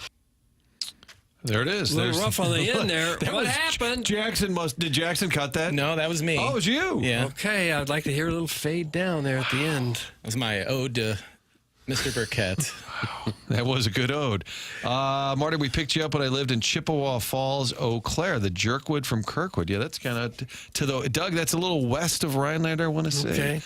8,000 people in a town with a TV station. That could be the smallest town in America with a TV station. My NBC affiliate and the high school. I mean, we covered it like it was Duke basketball. We went to every practice, every sport. The gymnastics meet would be the lead story for a minute of highlights. And then because we had 5 minutes for sports, we would show every NHL game, every NBA game. I believe we called that filling time. Yeah. We did a lot of high school scoreboards in Rochester, Minnesota, too. Softball scores and an occasional field hockey score. A full screen graphic. Not that we were desperate. Nothing. No, there's anything wrong with that. App is working just fine. App was down earlier. It's working now. Find your app, you Yoo-hoos, Yahoos. Listening on the app now. Other day it kept crashing. Had to click on a podcast, then go back, click, and reset it. So a lot of app discussion as well. And if anybody's looking for the podcast, those will be up after the show's finished. I apologize for making you wait a little bit, but I'll get those up toot sweet after we wrap up the Design Air heating and cooling email of the day. Martin's like Connor Hellebuck. He can't stick around even when his team needs him. I'm giving up a softie. No, the kids. It's all about the kids. It's TMA, brought to you by Brown and Crouppen.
This is Chairman Kurt with another Sports Center update driven by Johnny Londoff Chevrolet and Johnny Londoff Autoplex. Well, Doug, can you smell that? What's that? That is Game 6 playoff action tonight at the Enterprise Center. The puck's going to drop at 7 p.m. Pregame right here on 101 ESPN at 6 p.m. Got to have this one.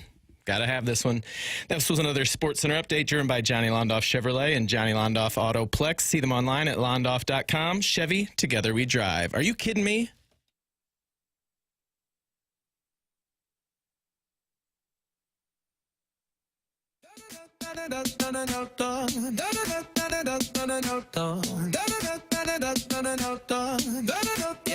The puck drops, we on the go. Blues in the zone, putting on a show. Skate so fast like a lightning flow. St. Louis pride, let the spirit glow. Doug, you think any of the players are up listening to this program? No, I don't. Not even Robert. They probably didn't have a morning skate. Maybe they did. No, I wouldn't think they bother with this. I heard Anthony Stalter in that last break talking about this watch party they got tonight. That'd be a fun Cafe Telegraph. Yeah. What time is that at? It's Anthony's going to be there 7 to 9, so I'm sure it'll be going for the entire game.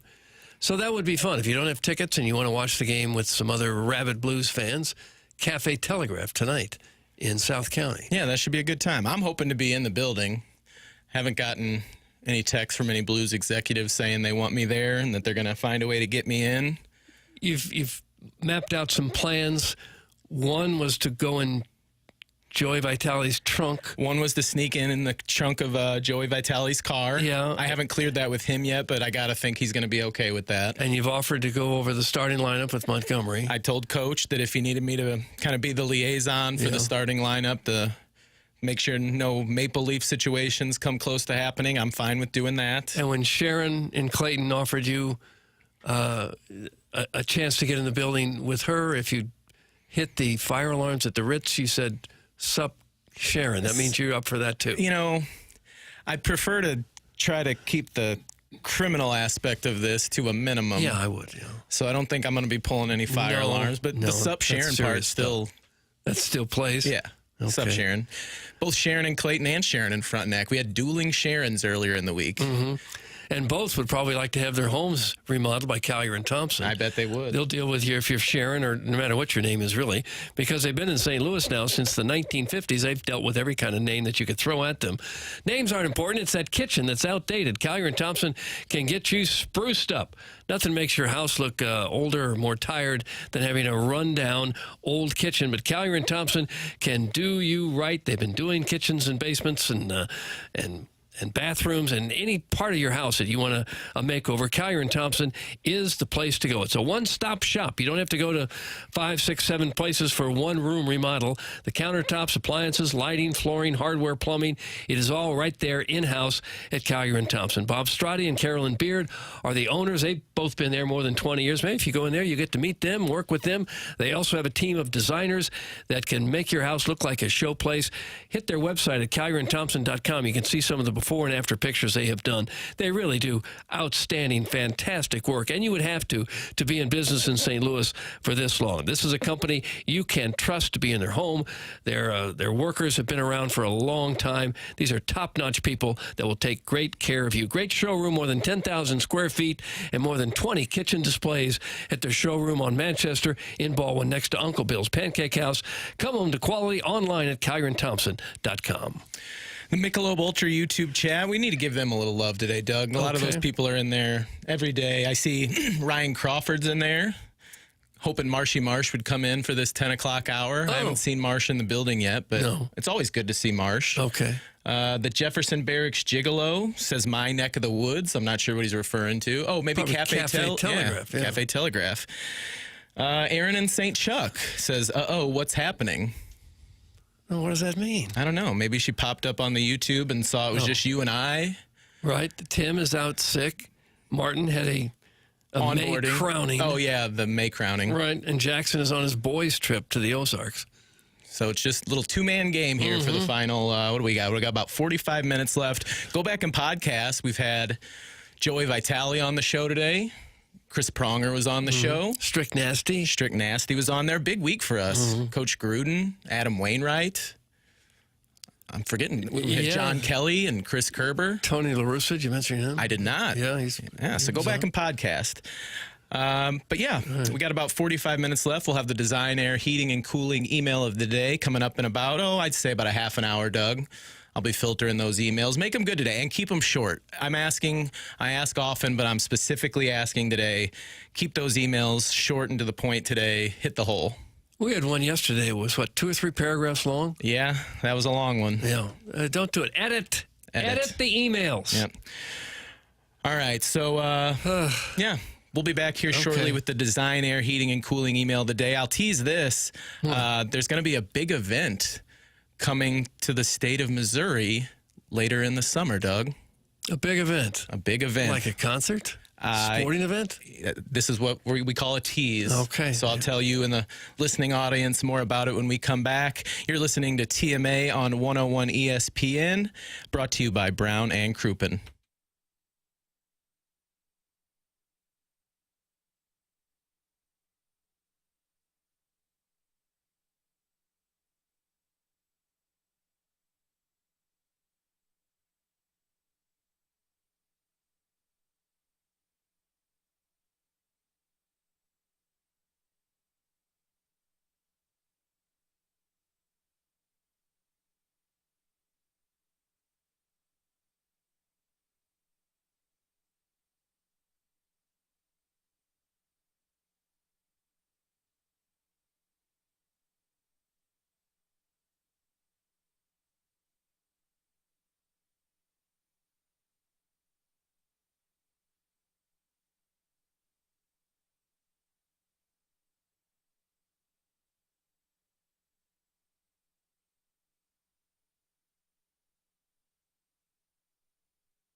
You came out of nowhere that night, walked up and said you have pretty eyes. This is the gal you had the little something for, right? Let it breathe for a second. Oh. First sight, lightning struck that night. A week later you walked in, time stopped for me. You in your white coat was all I could see. Our steadfast stares had you lingering. Our small talk ended with, come home with me. No. That's where it all began. I forgot her name. It's Cassie Moore. Cassie, that's right. And you actually ran into her or met her in Palm Beach? Yep. Cassie and I had a little, I think rendezvous would maybe be the right word for it. Did you? At Cucina. And by rendezvous, you meant lunch? There was no food. It was late at night. Oh. But no food involved. And I had a club soda, which she made sure to let me know that she's the one that paid for. She paid for the club soda. Why didn't you buy her a drink? I think she offered. Really? Yeah. And you said, sure? Sure, Cassie. You're supposed to say, no, this is on me. She's the big multi-platinum selling artist. Yeah. She can grab me a club soda at Cucina. So how long did this rendezvous last? We were probably there an hour and a half, 2 hours. So you hit it off. In the moment, yeah, we had some good conversation. Got the picture that I wanted out in front of Cucina. She signed a glossy of the Steadfast Eyes album cover. Oh, really? And I haven't seen her since. And then she dropped you like a bad habit. That seems to be a theme with me, Doug. One and done. I've never been great at scoring that second date. Did you call her afterwards? I don't have her number. After an hour and a half of talking, she wouldn't give you her number? No. And did you ask? I did not. I wasn't romantically. You just thought this was going so well, I won't even have to ask. Yeah. I don't know that I was necessarily romantically interested. Logistically, she's down in Palm Beach. She was geographically undesirable. Yeah. Yeah. So, but yeah, I've been thinking about her a little bit lately, and I found Steadfast Eyes in the system and figured it'd be a nice little treat to bring that back. It's been a while since people would have heard that. But I teased this in the last segment, Doug. There is a big event that'll be coming to the state of Missouri later on in August. What's that? We'll do a quick little guessing game. We don't have a ton of time. Okay. But I, that's what it starts with? Mm-hmm. The Illinois Illness Festival? No, this will be in Missouri. Oh, You're not going to get there. Okay. It is the Internet Invitational.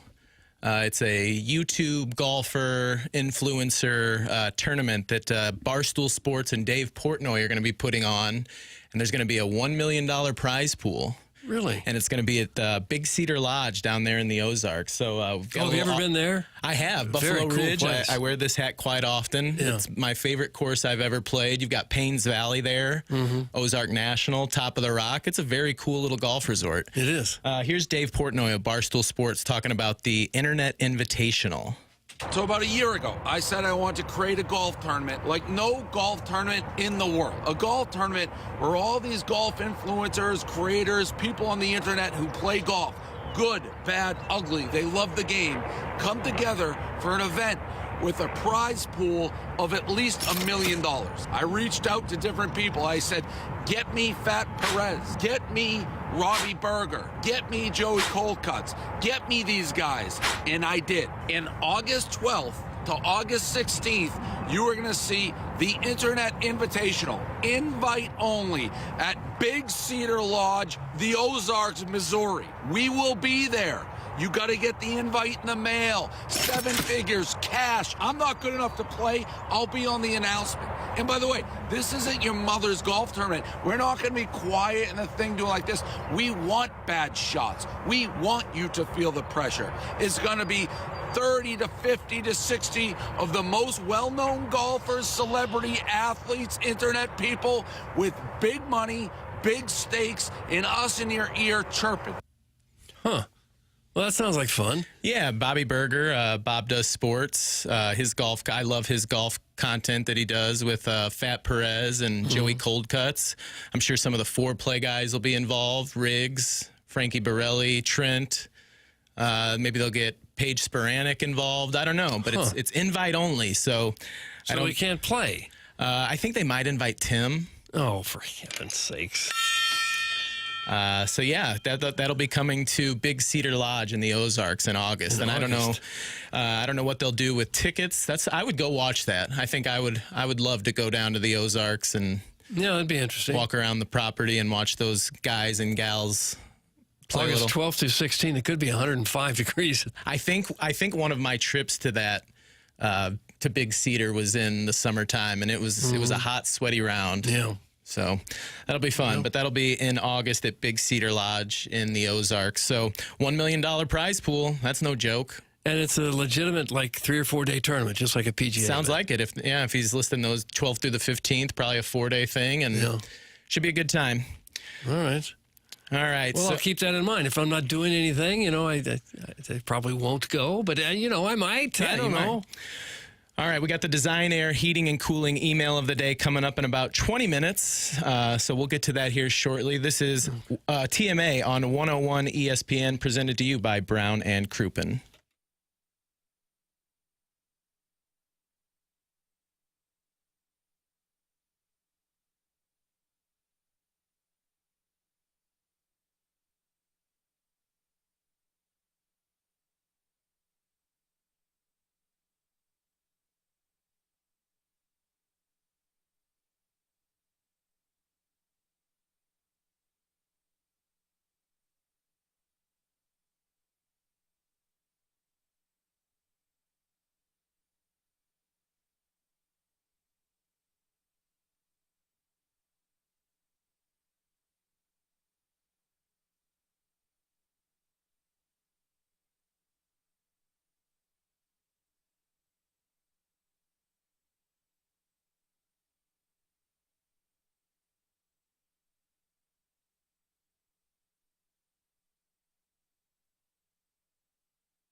Skate boys.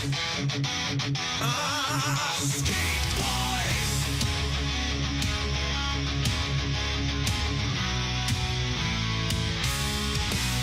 Oh yeah, the Blues are marching in. Oh, Doug. Okay, is this a new one? I don't think I've heard this. No, I think we've mixed this one in. This is more of the hard rock variety.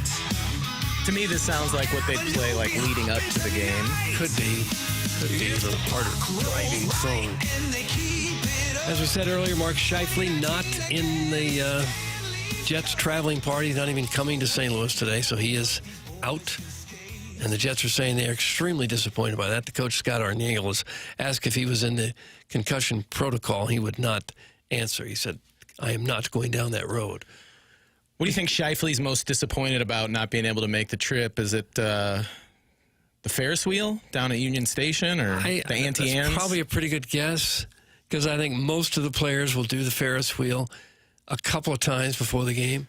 I wonder if we could get the Ferris wheel operator to stop that thing when a couple of the Jets' key players are up there at the top. And have you ever done that? Have you ever done the Ferris wheel thing? I did. I went there back in the day. I think I went on a date there one night and wasn't my thing. Yeah. It seems to me like an odd place to put a Ferris wheel. I'm not anti-Ferris wheel, but... Where would you put a Ferris wheel in the city of St. Louis if you weren't going to put it at Union Station? Out off 44. Maybe in Six Flags? Oh, in Six Flags. I think there is one there. Do they have one? They probably have one. I think they have one there. Yeah. Big game tonight, though. Scheifele won't be in the lineup. Home teams won every game so far. We got this segment left, Doug, and then the Design Air Heating and Cooling email of the day coming up. I think now's as good a time as any because for you and I, being the experts that we are, to kind of give our predictions and what we think is going to happen. You were telling me during the break, Blues a slight favorite, minus 120. Yeah, betting line very close. I would have thought maybe the Blues would be a little bit more of a favorite than that, returning to home and how well things went for them here in games 3 and 4, and the Jets being without one of their top players. But, you know, oftentimes a team gets you on the ropes like this, and it's hard to win that game 6. Yeah, that place is going to be bumping tonight. Hoping to be in there. So what do you got tonight, Doug? If you had to make your official prediction for Game 6, the Sundress Showdown, give me a final score. The Blues will win 4-2, 3-2 through most of the third period. They'll get an empty netter. 4-2 Blues. And your pick to click, your number one star tonight. Oh my word, Robert Thomas. Robert Thomas, couple helpers. Couple of helpers and a Gino. Okay. I'm going to go. I don't think the Blues can keep up that scoring pace that they had in that last regular season game of the year against Utah in the first 2 home games of the series. I think they scored 18 goals in those 3 games. I think we're in for a close one tonight. I'm going to say 2-1 Blues in overtime. Oh, overtime. I think we're going to OT tonight. That would be a pony show for this Sundress Showdown. And I think... You know what? I'm going with you for my pick to click. Friend of the show, Robbie Thomas. Yeah. I think he's either going to score the winning goal in overtime, maybe get a nice little dandy assist on the game winner, but I think our friend Robert Thomas is going to be the number one star tonight. I think so. Fun game. I just hate to see the season ever end. I was just thinking the same thing. It's the idea of it's so much fun to have a game every other night or every third night, and then for that just to end just abruptly like that. Yeah. That's what... Every other night, every shift matters. You're sitting on the edge of your seat, just can't look away for a second. And then tonight, I don't think it will, but it could all be taken from us. And then it'll be on to Cardinal baseball. Yeah. They open a series tonight with the Mets. You hate to say a series in early May is really big, but the Cardinals are already starting to drift down the standings. There's 5 games out now. They're coming off a series in New York where they got swept. The Mets are one of the best teams in the league. You know, they just can't afford to get pounded by the Mets this weekend and find themselves 7 or 8 games out already. That could get ugly. You've always said you're not asking for your team to win the World Series every year, but at least give you something to be kind of tuned into until what? Into the season? Until the last game. Make every game count. Yeah. In the playoff hunt all the way through.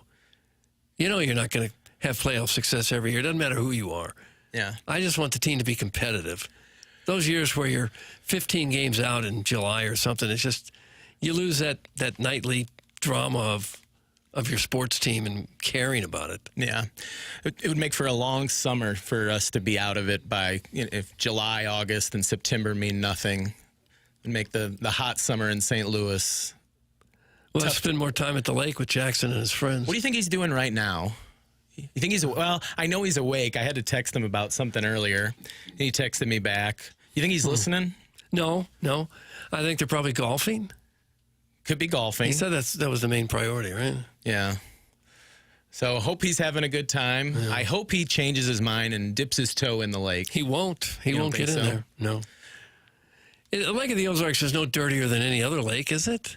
Well, what gives it such a bad rep? I don't know. Party Cove? Maybe. Did you do much party coving? No. My family always did. We were never the Lake of the Ozarks people. We went to, what's another family lake getaway? Something a little more low-key. Table Rock. Table Rock, that was the one. Yeah. We were a Table Rock family back in the day. I've done the Ozarks a few times, but I'm kind of like Jackson on the high volume days. Mm-hmm. Memorial Day, 4th of July. Gets rough out there. You couldn't pay me to go to that place, but I think that's more just due to the crowd and the clientele than it is to the lake itself. Yeah. So, I told you I almost sunk a pontoon boat out there once. Oh no. Yeah. I figured how bad can you go with a pontoon boat? Yeah. Just puttering along, not very fast, and hit a small little wave, and the front of the pontoon boat just went straight down into the lake. And the water got about almost halfway to the boat, up, it covered almost halfway through. My knees are in water already and beginning to panic, thinking, by God, this thing's going down. I'm going to have to swim to the shore. And just as fast as we went straight down, it popped right back up. And it was nothing. And I assume this was a rental. This was not your pontoon boat. No, rental. Yeah. That'd be a tough conversation to have. You get back to the boat rental facility, and where's the boat? Sank the darn thing. Yeah, it's at the bottom of the lake. Mm-hmm. Oof. But there was just a moment there of panic that, by God, I'm really going to have to swim. I assume when I'm not well heeled enough to have a boat of any variety. Do you think James Carlton, if you were a boat guy, would James Carlton be able to? He would certainly insure your boat. Yeah. I'd say it's time we hear a little bit about James Carlton. I'd love to. James Carlton of the Carlton State Farm Insurance Agency is my insurance agent and has been for almost 6 years now. And I would love for James and his team to become your insurance agent as well. Once you make the switch, you will be thrilled. They do all the paperwork for you, and all of a sudden you're going, holy smokes, I'm saving more money than I ever anticipated. That's right. That's what they can do for you. You have nothing to lose by just calling there and talking to James or one of his team members and seeing what they can do for you. And I have gotten so many emails over the years from TMA listeners who said, man, I didn't expect this, but I am saving so much money. And that's what James and James Carlton's team can do for you. 409 5-star reviews is what you're going to get when you type them in a Google search engine. It's James Carlton, the Carlton State Farm Insurance Agency. 314-961-4800 or go online at carltoninsurance.net. If your insurance costs a leg and an arm, call James Carlton, State Farm. Good to hear from Tim. Good to hear about James Carlton. We've got the Design Air Heating and Cooling email of the day coming up. And I'd say 8-ish minutes, Doug. Okay. Pulling up the standings, we would have only had one winner so far in the month of May. And that's correct. Joey Vitale's face dong got the win yesterday. I think it came down to Tim's vote yesterday. He's the Speaker of the House. So we all had separate votes. We did. And because it was him, he him. He picked the winner. Tim is him. Don't say he is him. They is him. Okay. So yeah, get those emails in. I already put some in the filtered file, but if you can get a short good one in here in the next 6-7 minutes, you might just make the cut. We'll be doing the Design Air Heating and Cooling email of the day coming up next. Doug, I think we're going to throw to our last break here. Oh, are you really? We'll come back and finish things up, and our last chance to get people fired up for the Sundress Showdown tonight. We'll try this is TMA on 101 ESPN, presented to you by Brown and Crouppen.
This is Chairman Kurt with another Sports Center update brought to you by Saliga Heating and Cooling. We'll say it again, big game tonight at the Enterprise Center. Game 6, Blues and Jets right here on 101 ESPN. Puck drops at 7. You can hear that pregame show right here on 101 ESPN at 6 p.m. That was another Sports Center update brought to you by Saliga Heating and Cooling, a Daikin heating and air conditioning dealer.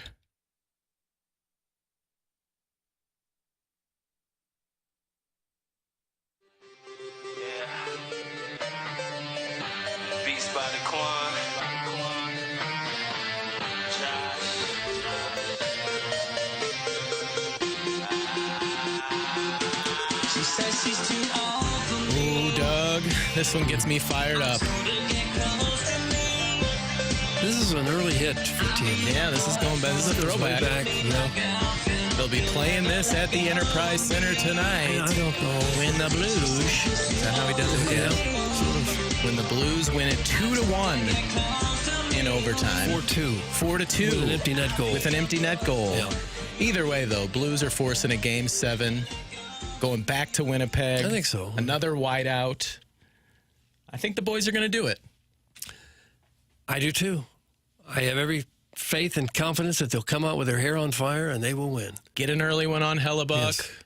We should remind people that BK and Ferrario coming up right after this. They are live at the Enterprise Center, and they've got some Post Malone tickets to give away. Oh. And don't forget about that watch party tonight at Cafe Telegraph. Anthony Stalter will be there from 7 to 9. Great place to watch the game. If you don't have tickets for the game, you want to get together with a bunch of people and watch it and hoot and holler a little bit, that'd be a great place to go. Cafe Telegraph in South County. All right, Doug. It is time for the Design Air Heating and Cooling email of the day. Okay. Let me get ready for this. Joey Vitale's face dong has the early 1-goal lead in this one. Okay. All right. Who else we got? Hitting lead off. Short email. Why? So I can be filtered again? Tim is literally sick from my 17 April unfounded filters. But this email is about the first time I betted another man. Oh, no. Checkerdome, 1978. Duke and Kentucky were just about to tip off when I got myself in a little pickle. Here comes some suited NCAA security dude checking my ID. He was a tall drink of water, made Kurt Gowdy look like a shorty. As I grabbed my wallet, I noticed his power trip had him... Nope. Who was that? That was Ben. Ben, you just got yourself suspended. You got yourself suspended a period of 2 days' time because you were inappropriate, weren't you? This won't feel very good. It's not supposed to feel very good. 2 days' time, Ben. Sorry about that. Not on games. Not on the Sundress Showdown Day, Ben. Yeah, no. Great job today, boys. Enjoyed the show. Have yourselves a wonderful weekend. Let's go Blues. Let's go Cards. Caw. That comes from John. John. What a pleasant little email. Hey, guys. Way to hold down the fort for the Under the Weather Hall of Famer. I can't help but feel sorry when I think of Tim's tiny, frail body dealing with sickness. It hurts me. But you guys nailed... Probably helped that Jackson wasn't there, too. Blues and 7. That comes from Tool Guy. Tool Guy. Thanks for not uploading the podcast today, Kurt. How am I supposed to do something to the sound of Doug's voice now? Get it together, people. Thanks. That comes from I only use my hetero voice on Wednesdays. I'm not sure what that means. Again. I only use my hetero voice on Wednesday. I had a lot of moving parts today, and getting the podcast up during the show just was not in the cards, but you better believe I'm going to be doing that as quickly as I possibly can here when we kick it to BK and Ferrario. Okay. Great show today, fellas. You limped through the 10 o'clock hour by recapping the week and teasing the email of the day as if we don't know that the email of the day segment has been at the end of every show for at least the past year, maybe even the past 20 years. All right, knock it off. Doug, do you remember in 2020 when you'd see signs on restaurants saying closed due to staff shortage? Mm-hmm. Nope. And KG, please drop the Mr. from my text name. Jackson recklessly assumed my gender when he put it in. That comes from Mudjack Mike. Mr. Mudjack Mike. This is quite the service that you fellas provide, with the Winnipeggers having to play shorthanded because Scheifele kept his head down and got trucked. You clearly illustrate the struggle of losing a top liner with Tim, the great, out today, and Jackson enjoying another bro party. at his Lake of the Ozarks. It looks to me like the Blues will outscore the Jets 17-3 over the final two. 17-3 over games 6 and 7. So. I'd take that. Yeah. That comes from Shooter McGavin, the vice president of sales for the Lake of the Ozarks Double Doinker, which is that thing where you are on a guy's trip washing your hair in the shower and you suddenly find that your goofy friends are waving at you from both sides of the shower curtain, but it's just for fun. Shooter McGavin. KG coming back from break with steadfast eyes makes him the new George Washington for TMA listeners turned non-paid employees. Great work, KG. You're pretty awesome too, Dougie. Let's go Blues. That comes from TMA Walrus number 1. TMA Walrus number 1. Morning, boys. Here's a short email for you. Let's go Blues. Toodles. That comes from the Creve Core Cutie. Creve Core Cutie with a shorty. I appreciate the brevity. Mm-hmm. Hey, Jerry, geriatric, long-winded Del Vecchio, go back to the dementia wing of the nursing home. The Blues won the cup in 2019, the year before COVID, you moron. Who's he talking to? I know. Who do you say at the beginning? Jerry Del Vecchio? The name sounds familiar. I don't know who that is. On another note, Doug, I would like to apologize for my slander yesterday. I just remembered that the other year I wrote property of Douglas Elvin Vaughn on my device to throw people off the scent in case anyone found it. It worked so well that it even fooled me. I hope you accept my apology, Doug. Tim, we miss you dearly. Get well soon. Jackson, don't drink the lake water unless you have to. And finally, Martin, Doug, and Chairman Kurt, enjoy the Sapphic Sundress Showdown tonight in downtown St. Louis. If you boys are able to sneak in. Cheers. That comes from Joey Vitale's Face Dong. Joey Vitale's Face Dong. How thirsty would you have to be before you drank the Lake of the Ozark water? You'd have to be in a bad spot. And you're going to be in a bad spot after the fact as well. I ain't leaving. That toxic? I ain't leaving. Again, I request that you stop pretending like St. Louis doesn't still bleed Rams blue and gold. The Rams left their soul in Earth City just a few clicks from the casino and wet dumpland that has St. Louis tourists smelling wet boot all day. Oh. And I'm loyal to the stinky soil, bish. We built a dome. We started Austin Davis over Sean Hill because someone said he had, quote, it. We gave Sam Bradford 8 offensive coordinators in 3.5 years. That's support. We are the home of the Rams. Act like it. We're still the home of the Rams. Still are. And while you're spending a week breaking down Jackson's PTO day, where him and his best pals, Oatmeal, Knapsack, Sweet Sweet Kai, and Soup Can, will be wanking themselves to the memories of Keith Ramsey's 1.7 average points per game under Mike Anderson's high-octane system, just know the Otters would have fought anyone, anywhere for the love of the game. One time in 2002, a guy named Puckbutt got into a fist fight with Raby because he flew the blimp too close to the nacho bar. That's grit. Bring back Rams camp at Lindenwood. Bring back the Otters. Bring back the Dome. P.S. Chris Givens was this close to being elite. That comes from Jerry Big Tank Del Vecchio. Really? You're in the media. Act like it. That's who Del Vecchio was. Jerry Big Tank Del Vecchio. Happy Friday, lads. Everyone gather around and take a knee. In 2019, Benner didn't look nervous. In 2025, he's still as cool as a cucumber in Dan Jansen's sock drawer. In 2019, Gloria rang throughout the city as our lucky victory song. In 2025, Jobu doesn't believe in luck. He uses the voodoo to run Shinner and Foxa through Shifley like a pin through a jet stall. In 2019, a coach named Chief got the boys playing hard-nosed Blues hockey. In 2025, we got the full Monty taking pucks to the face in practice. In 2019, we all rallied around a little lady named Layla, and she inspired the masses. In 2025, we rally around Chaser as he becomes the spiritual catalyst for the organization. Officer Speece in the house tonight. Let's get Chaser to wave the towel and get down to a nasty bit of business. Time to put the foil on and bloody up some Jets. Blues in 7. Cheers, my cousin Vinny. My cousin Vinny with a strong email. Oh, and finally, Doug, Gosh, you know that thing when your friends start leaving a party before it's over and all of a sudden you're the last one there? That's what the 10 o'clock hour felt like today. Oh, gosh. 2 dudes looking around the room wondering, where the hell did everybody else go? Right. Just KG and Doug struggling to make awkward small talk as they constantly glanced at the clock, almost begging time to move a little faster. I was reminded of the time Rich in Maryland Heights tried to host the show on his own and ran out of stuff to talk about before the end of the first segment, so he just ran 40 minutes of dead air on his brokered weekend time slot. Even Martin couldn't be bothered to stick around when he was needed most, choosing to attend a middle school church dance than to help his coworkers.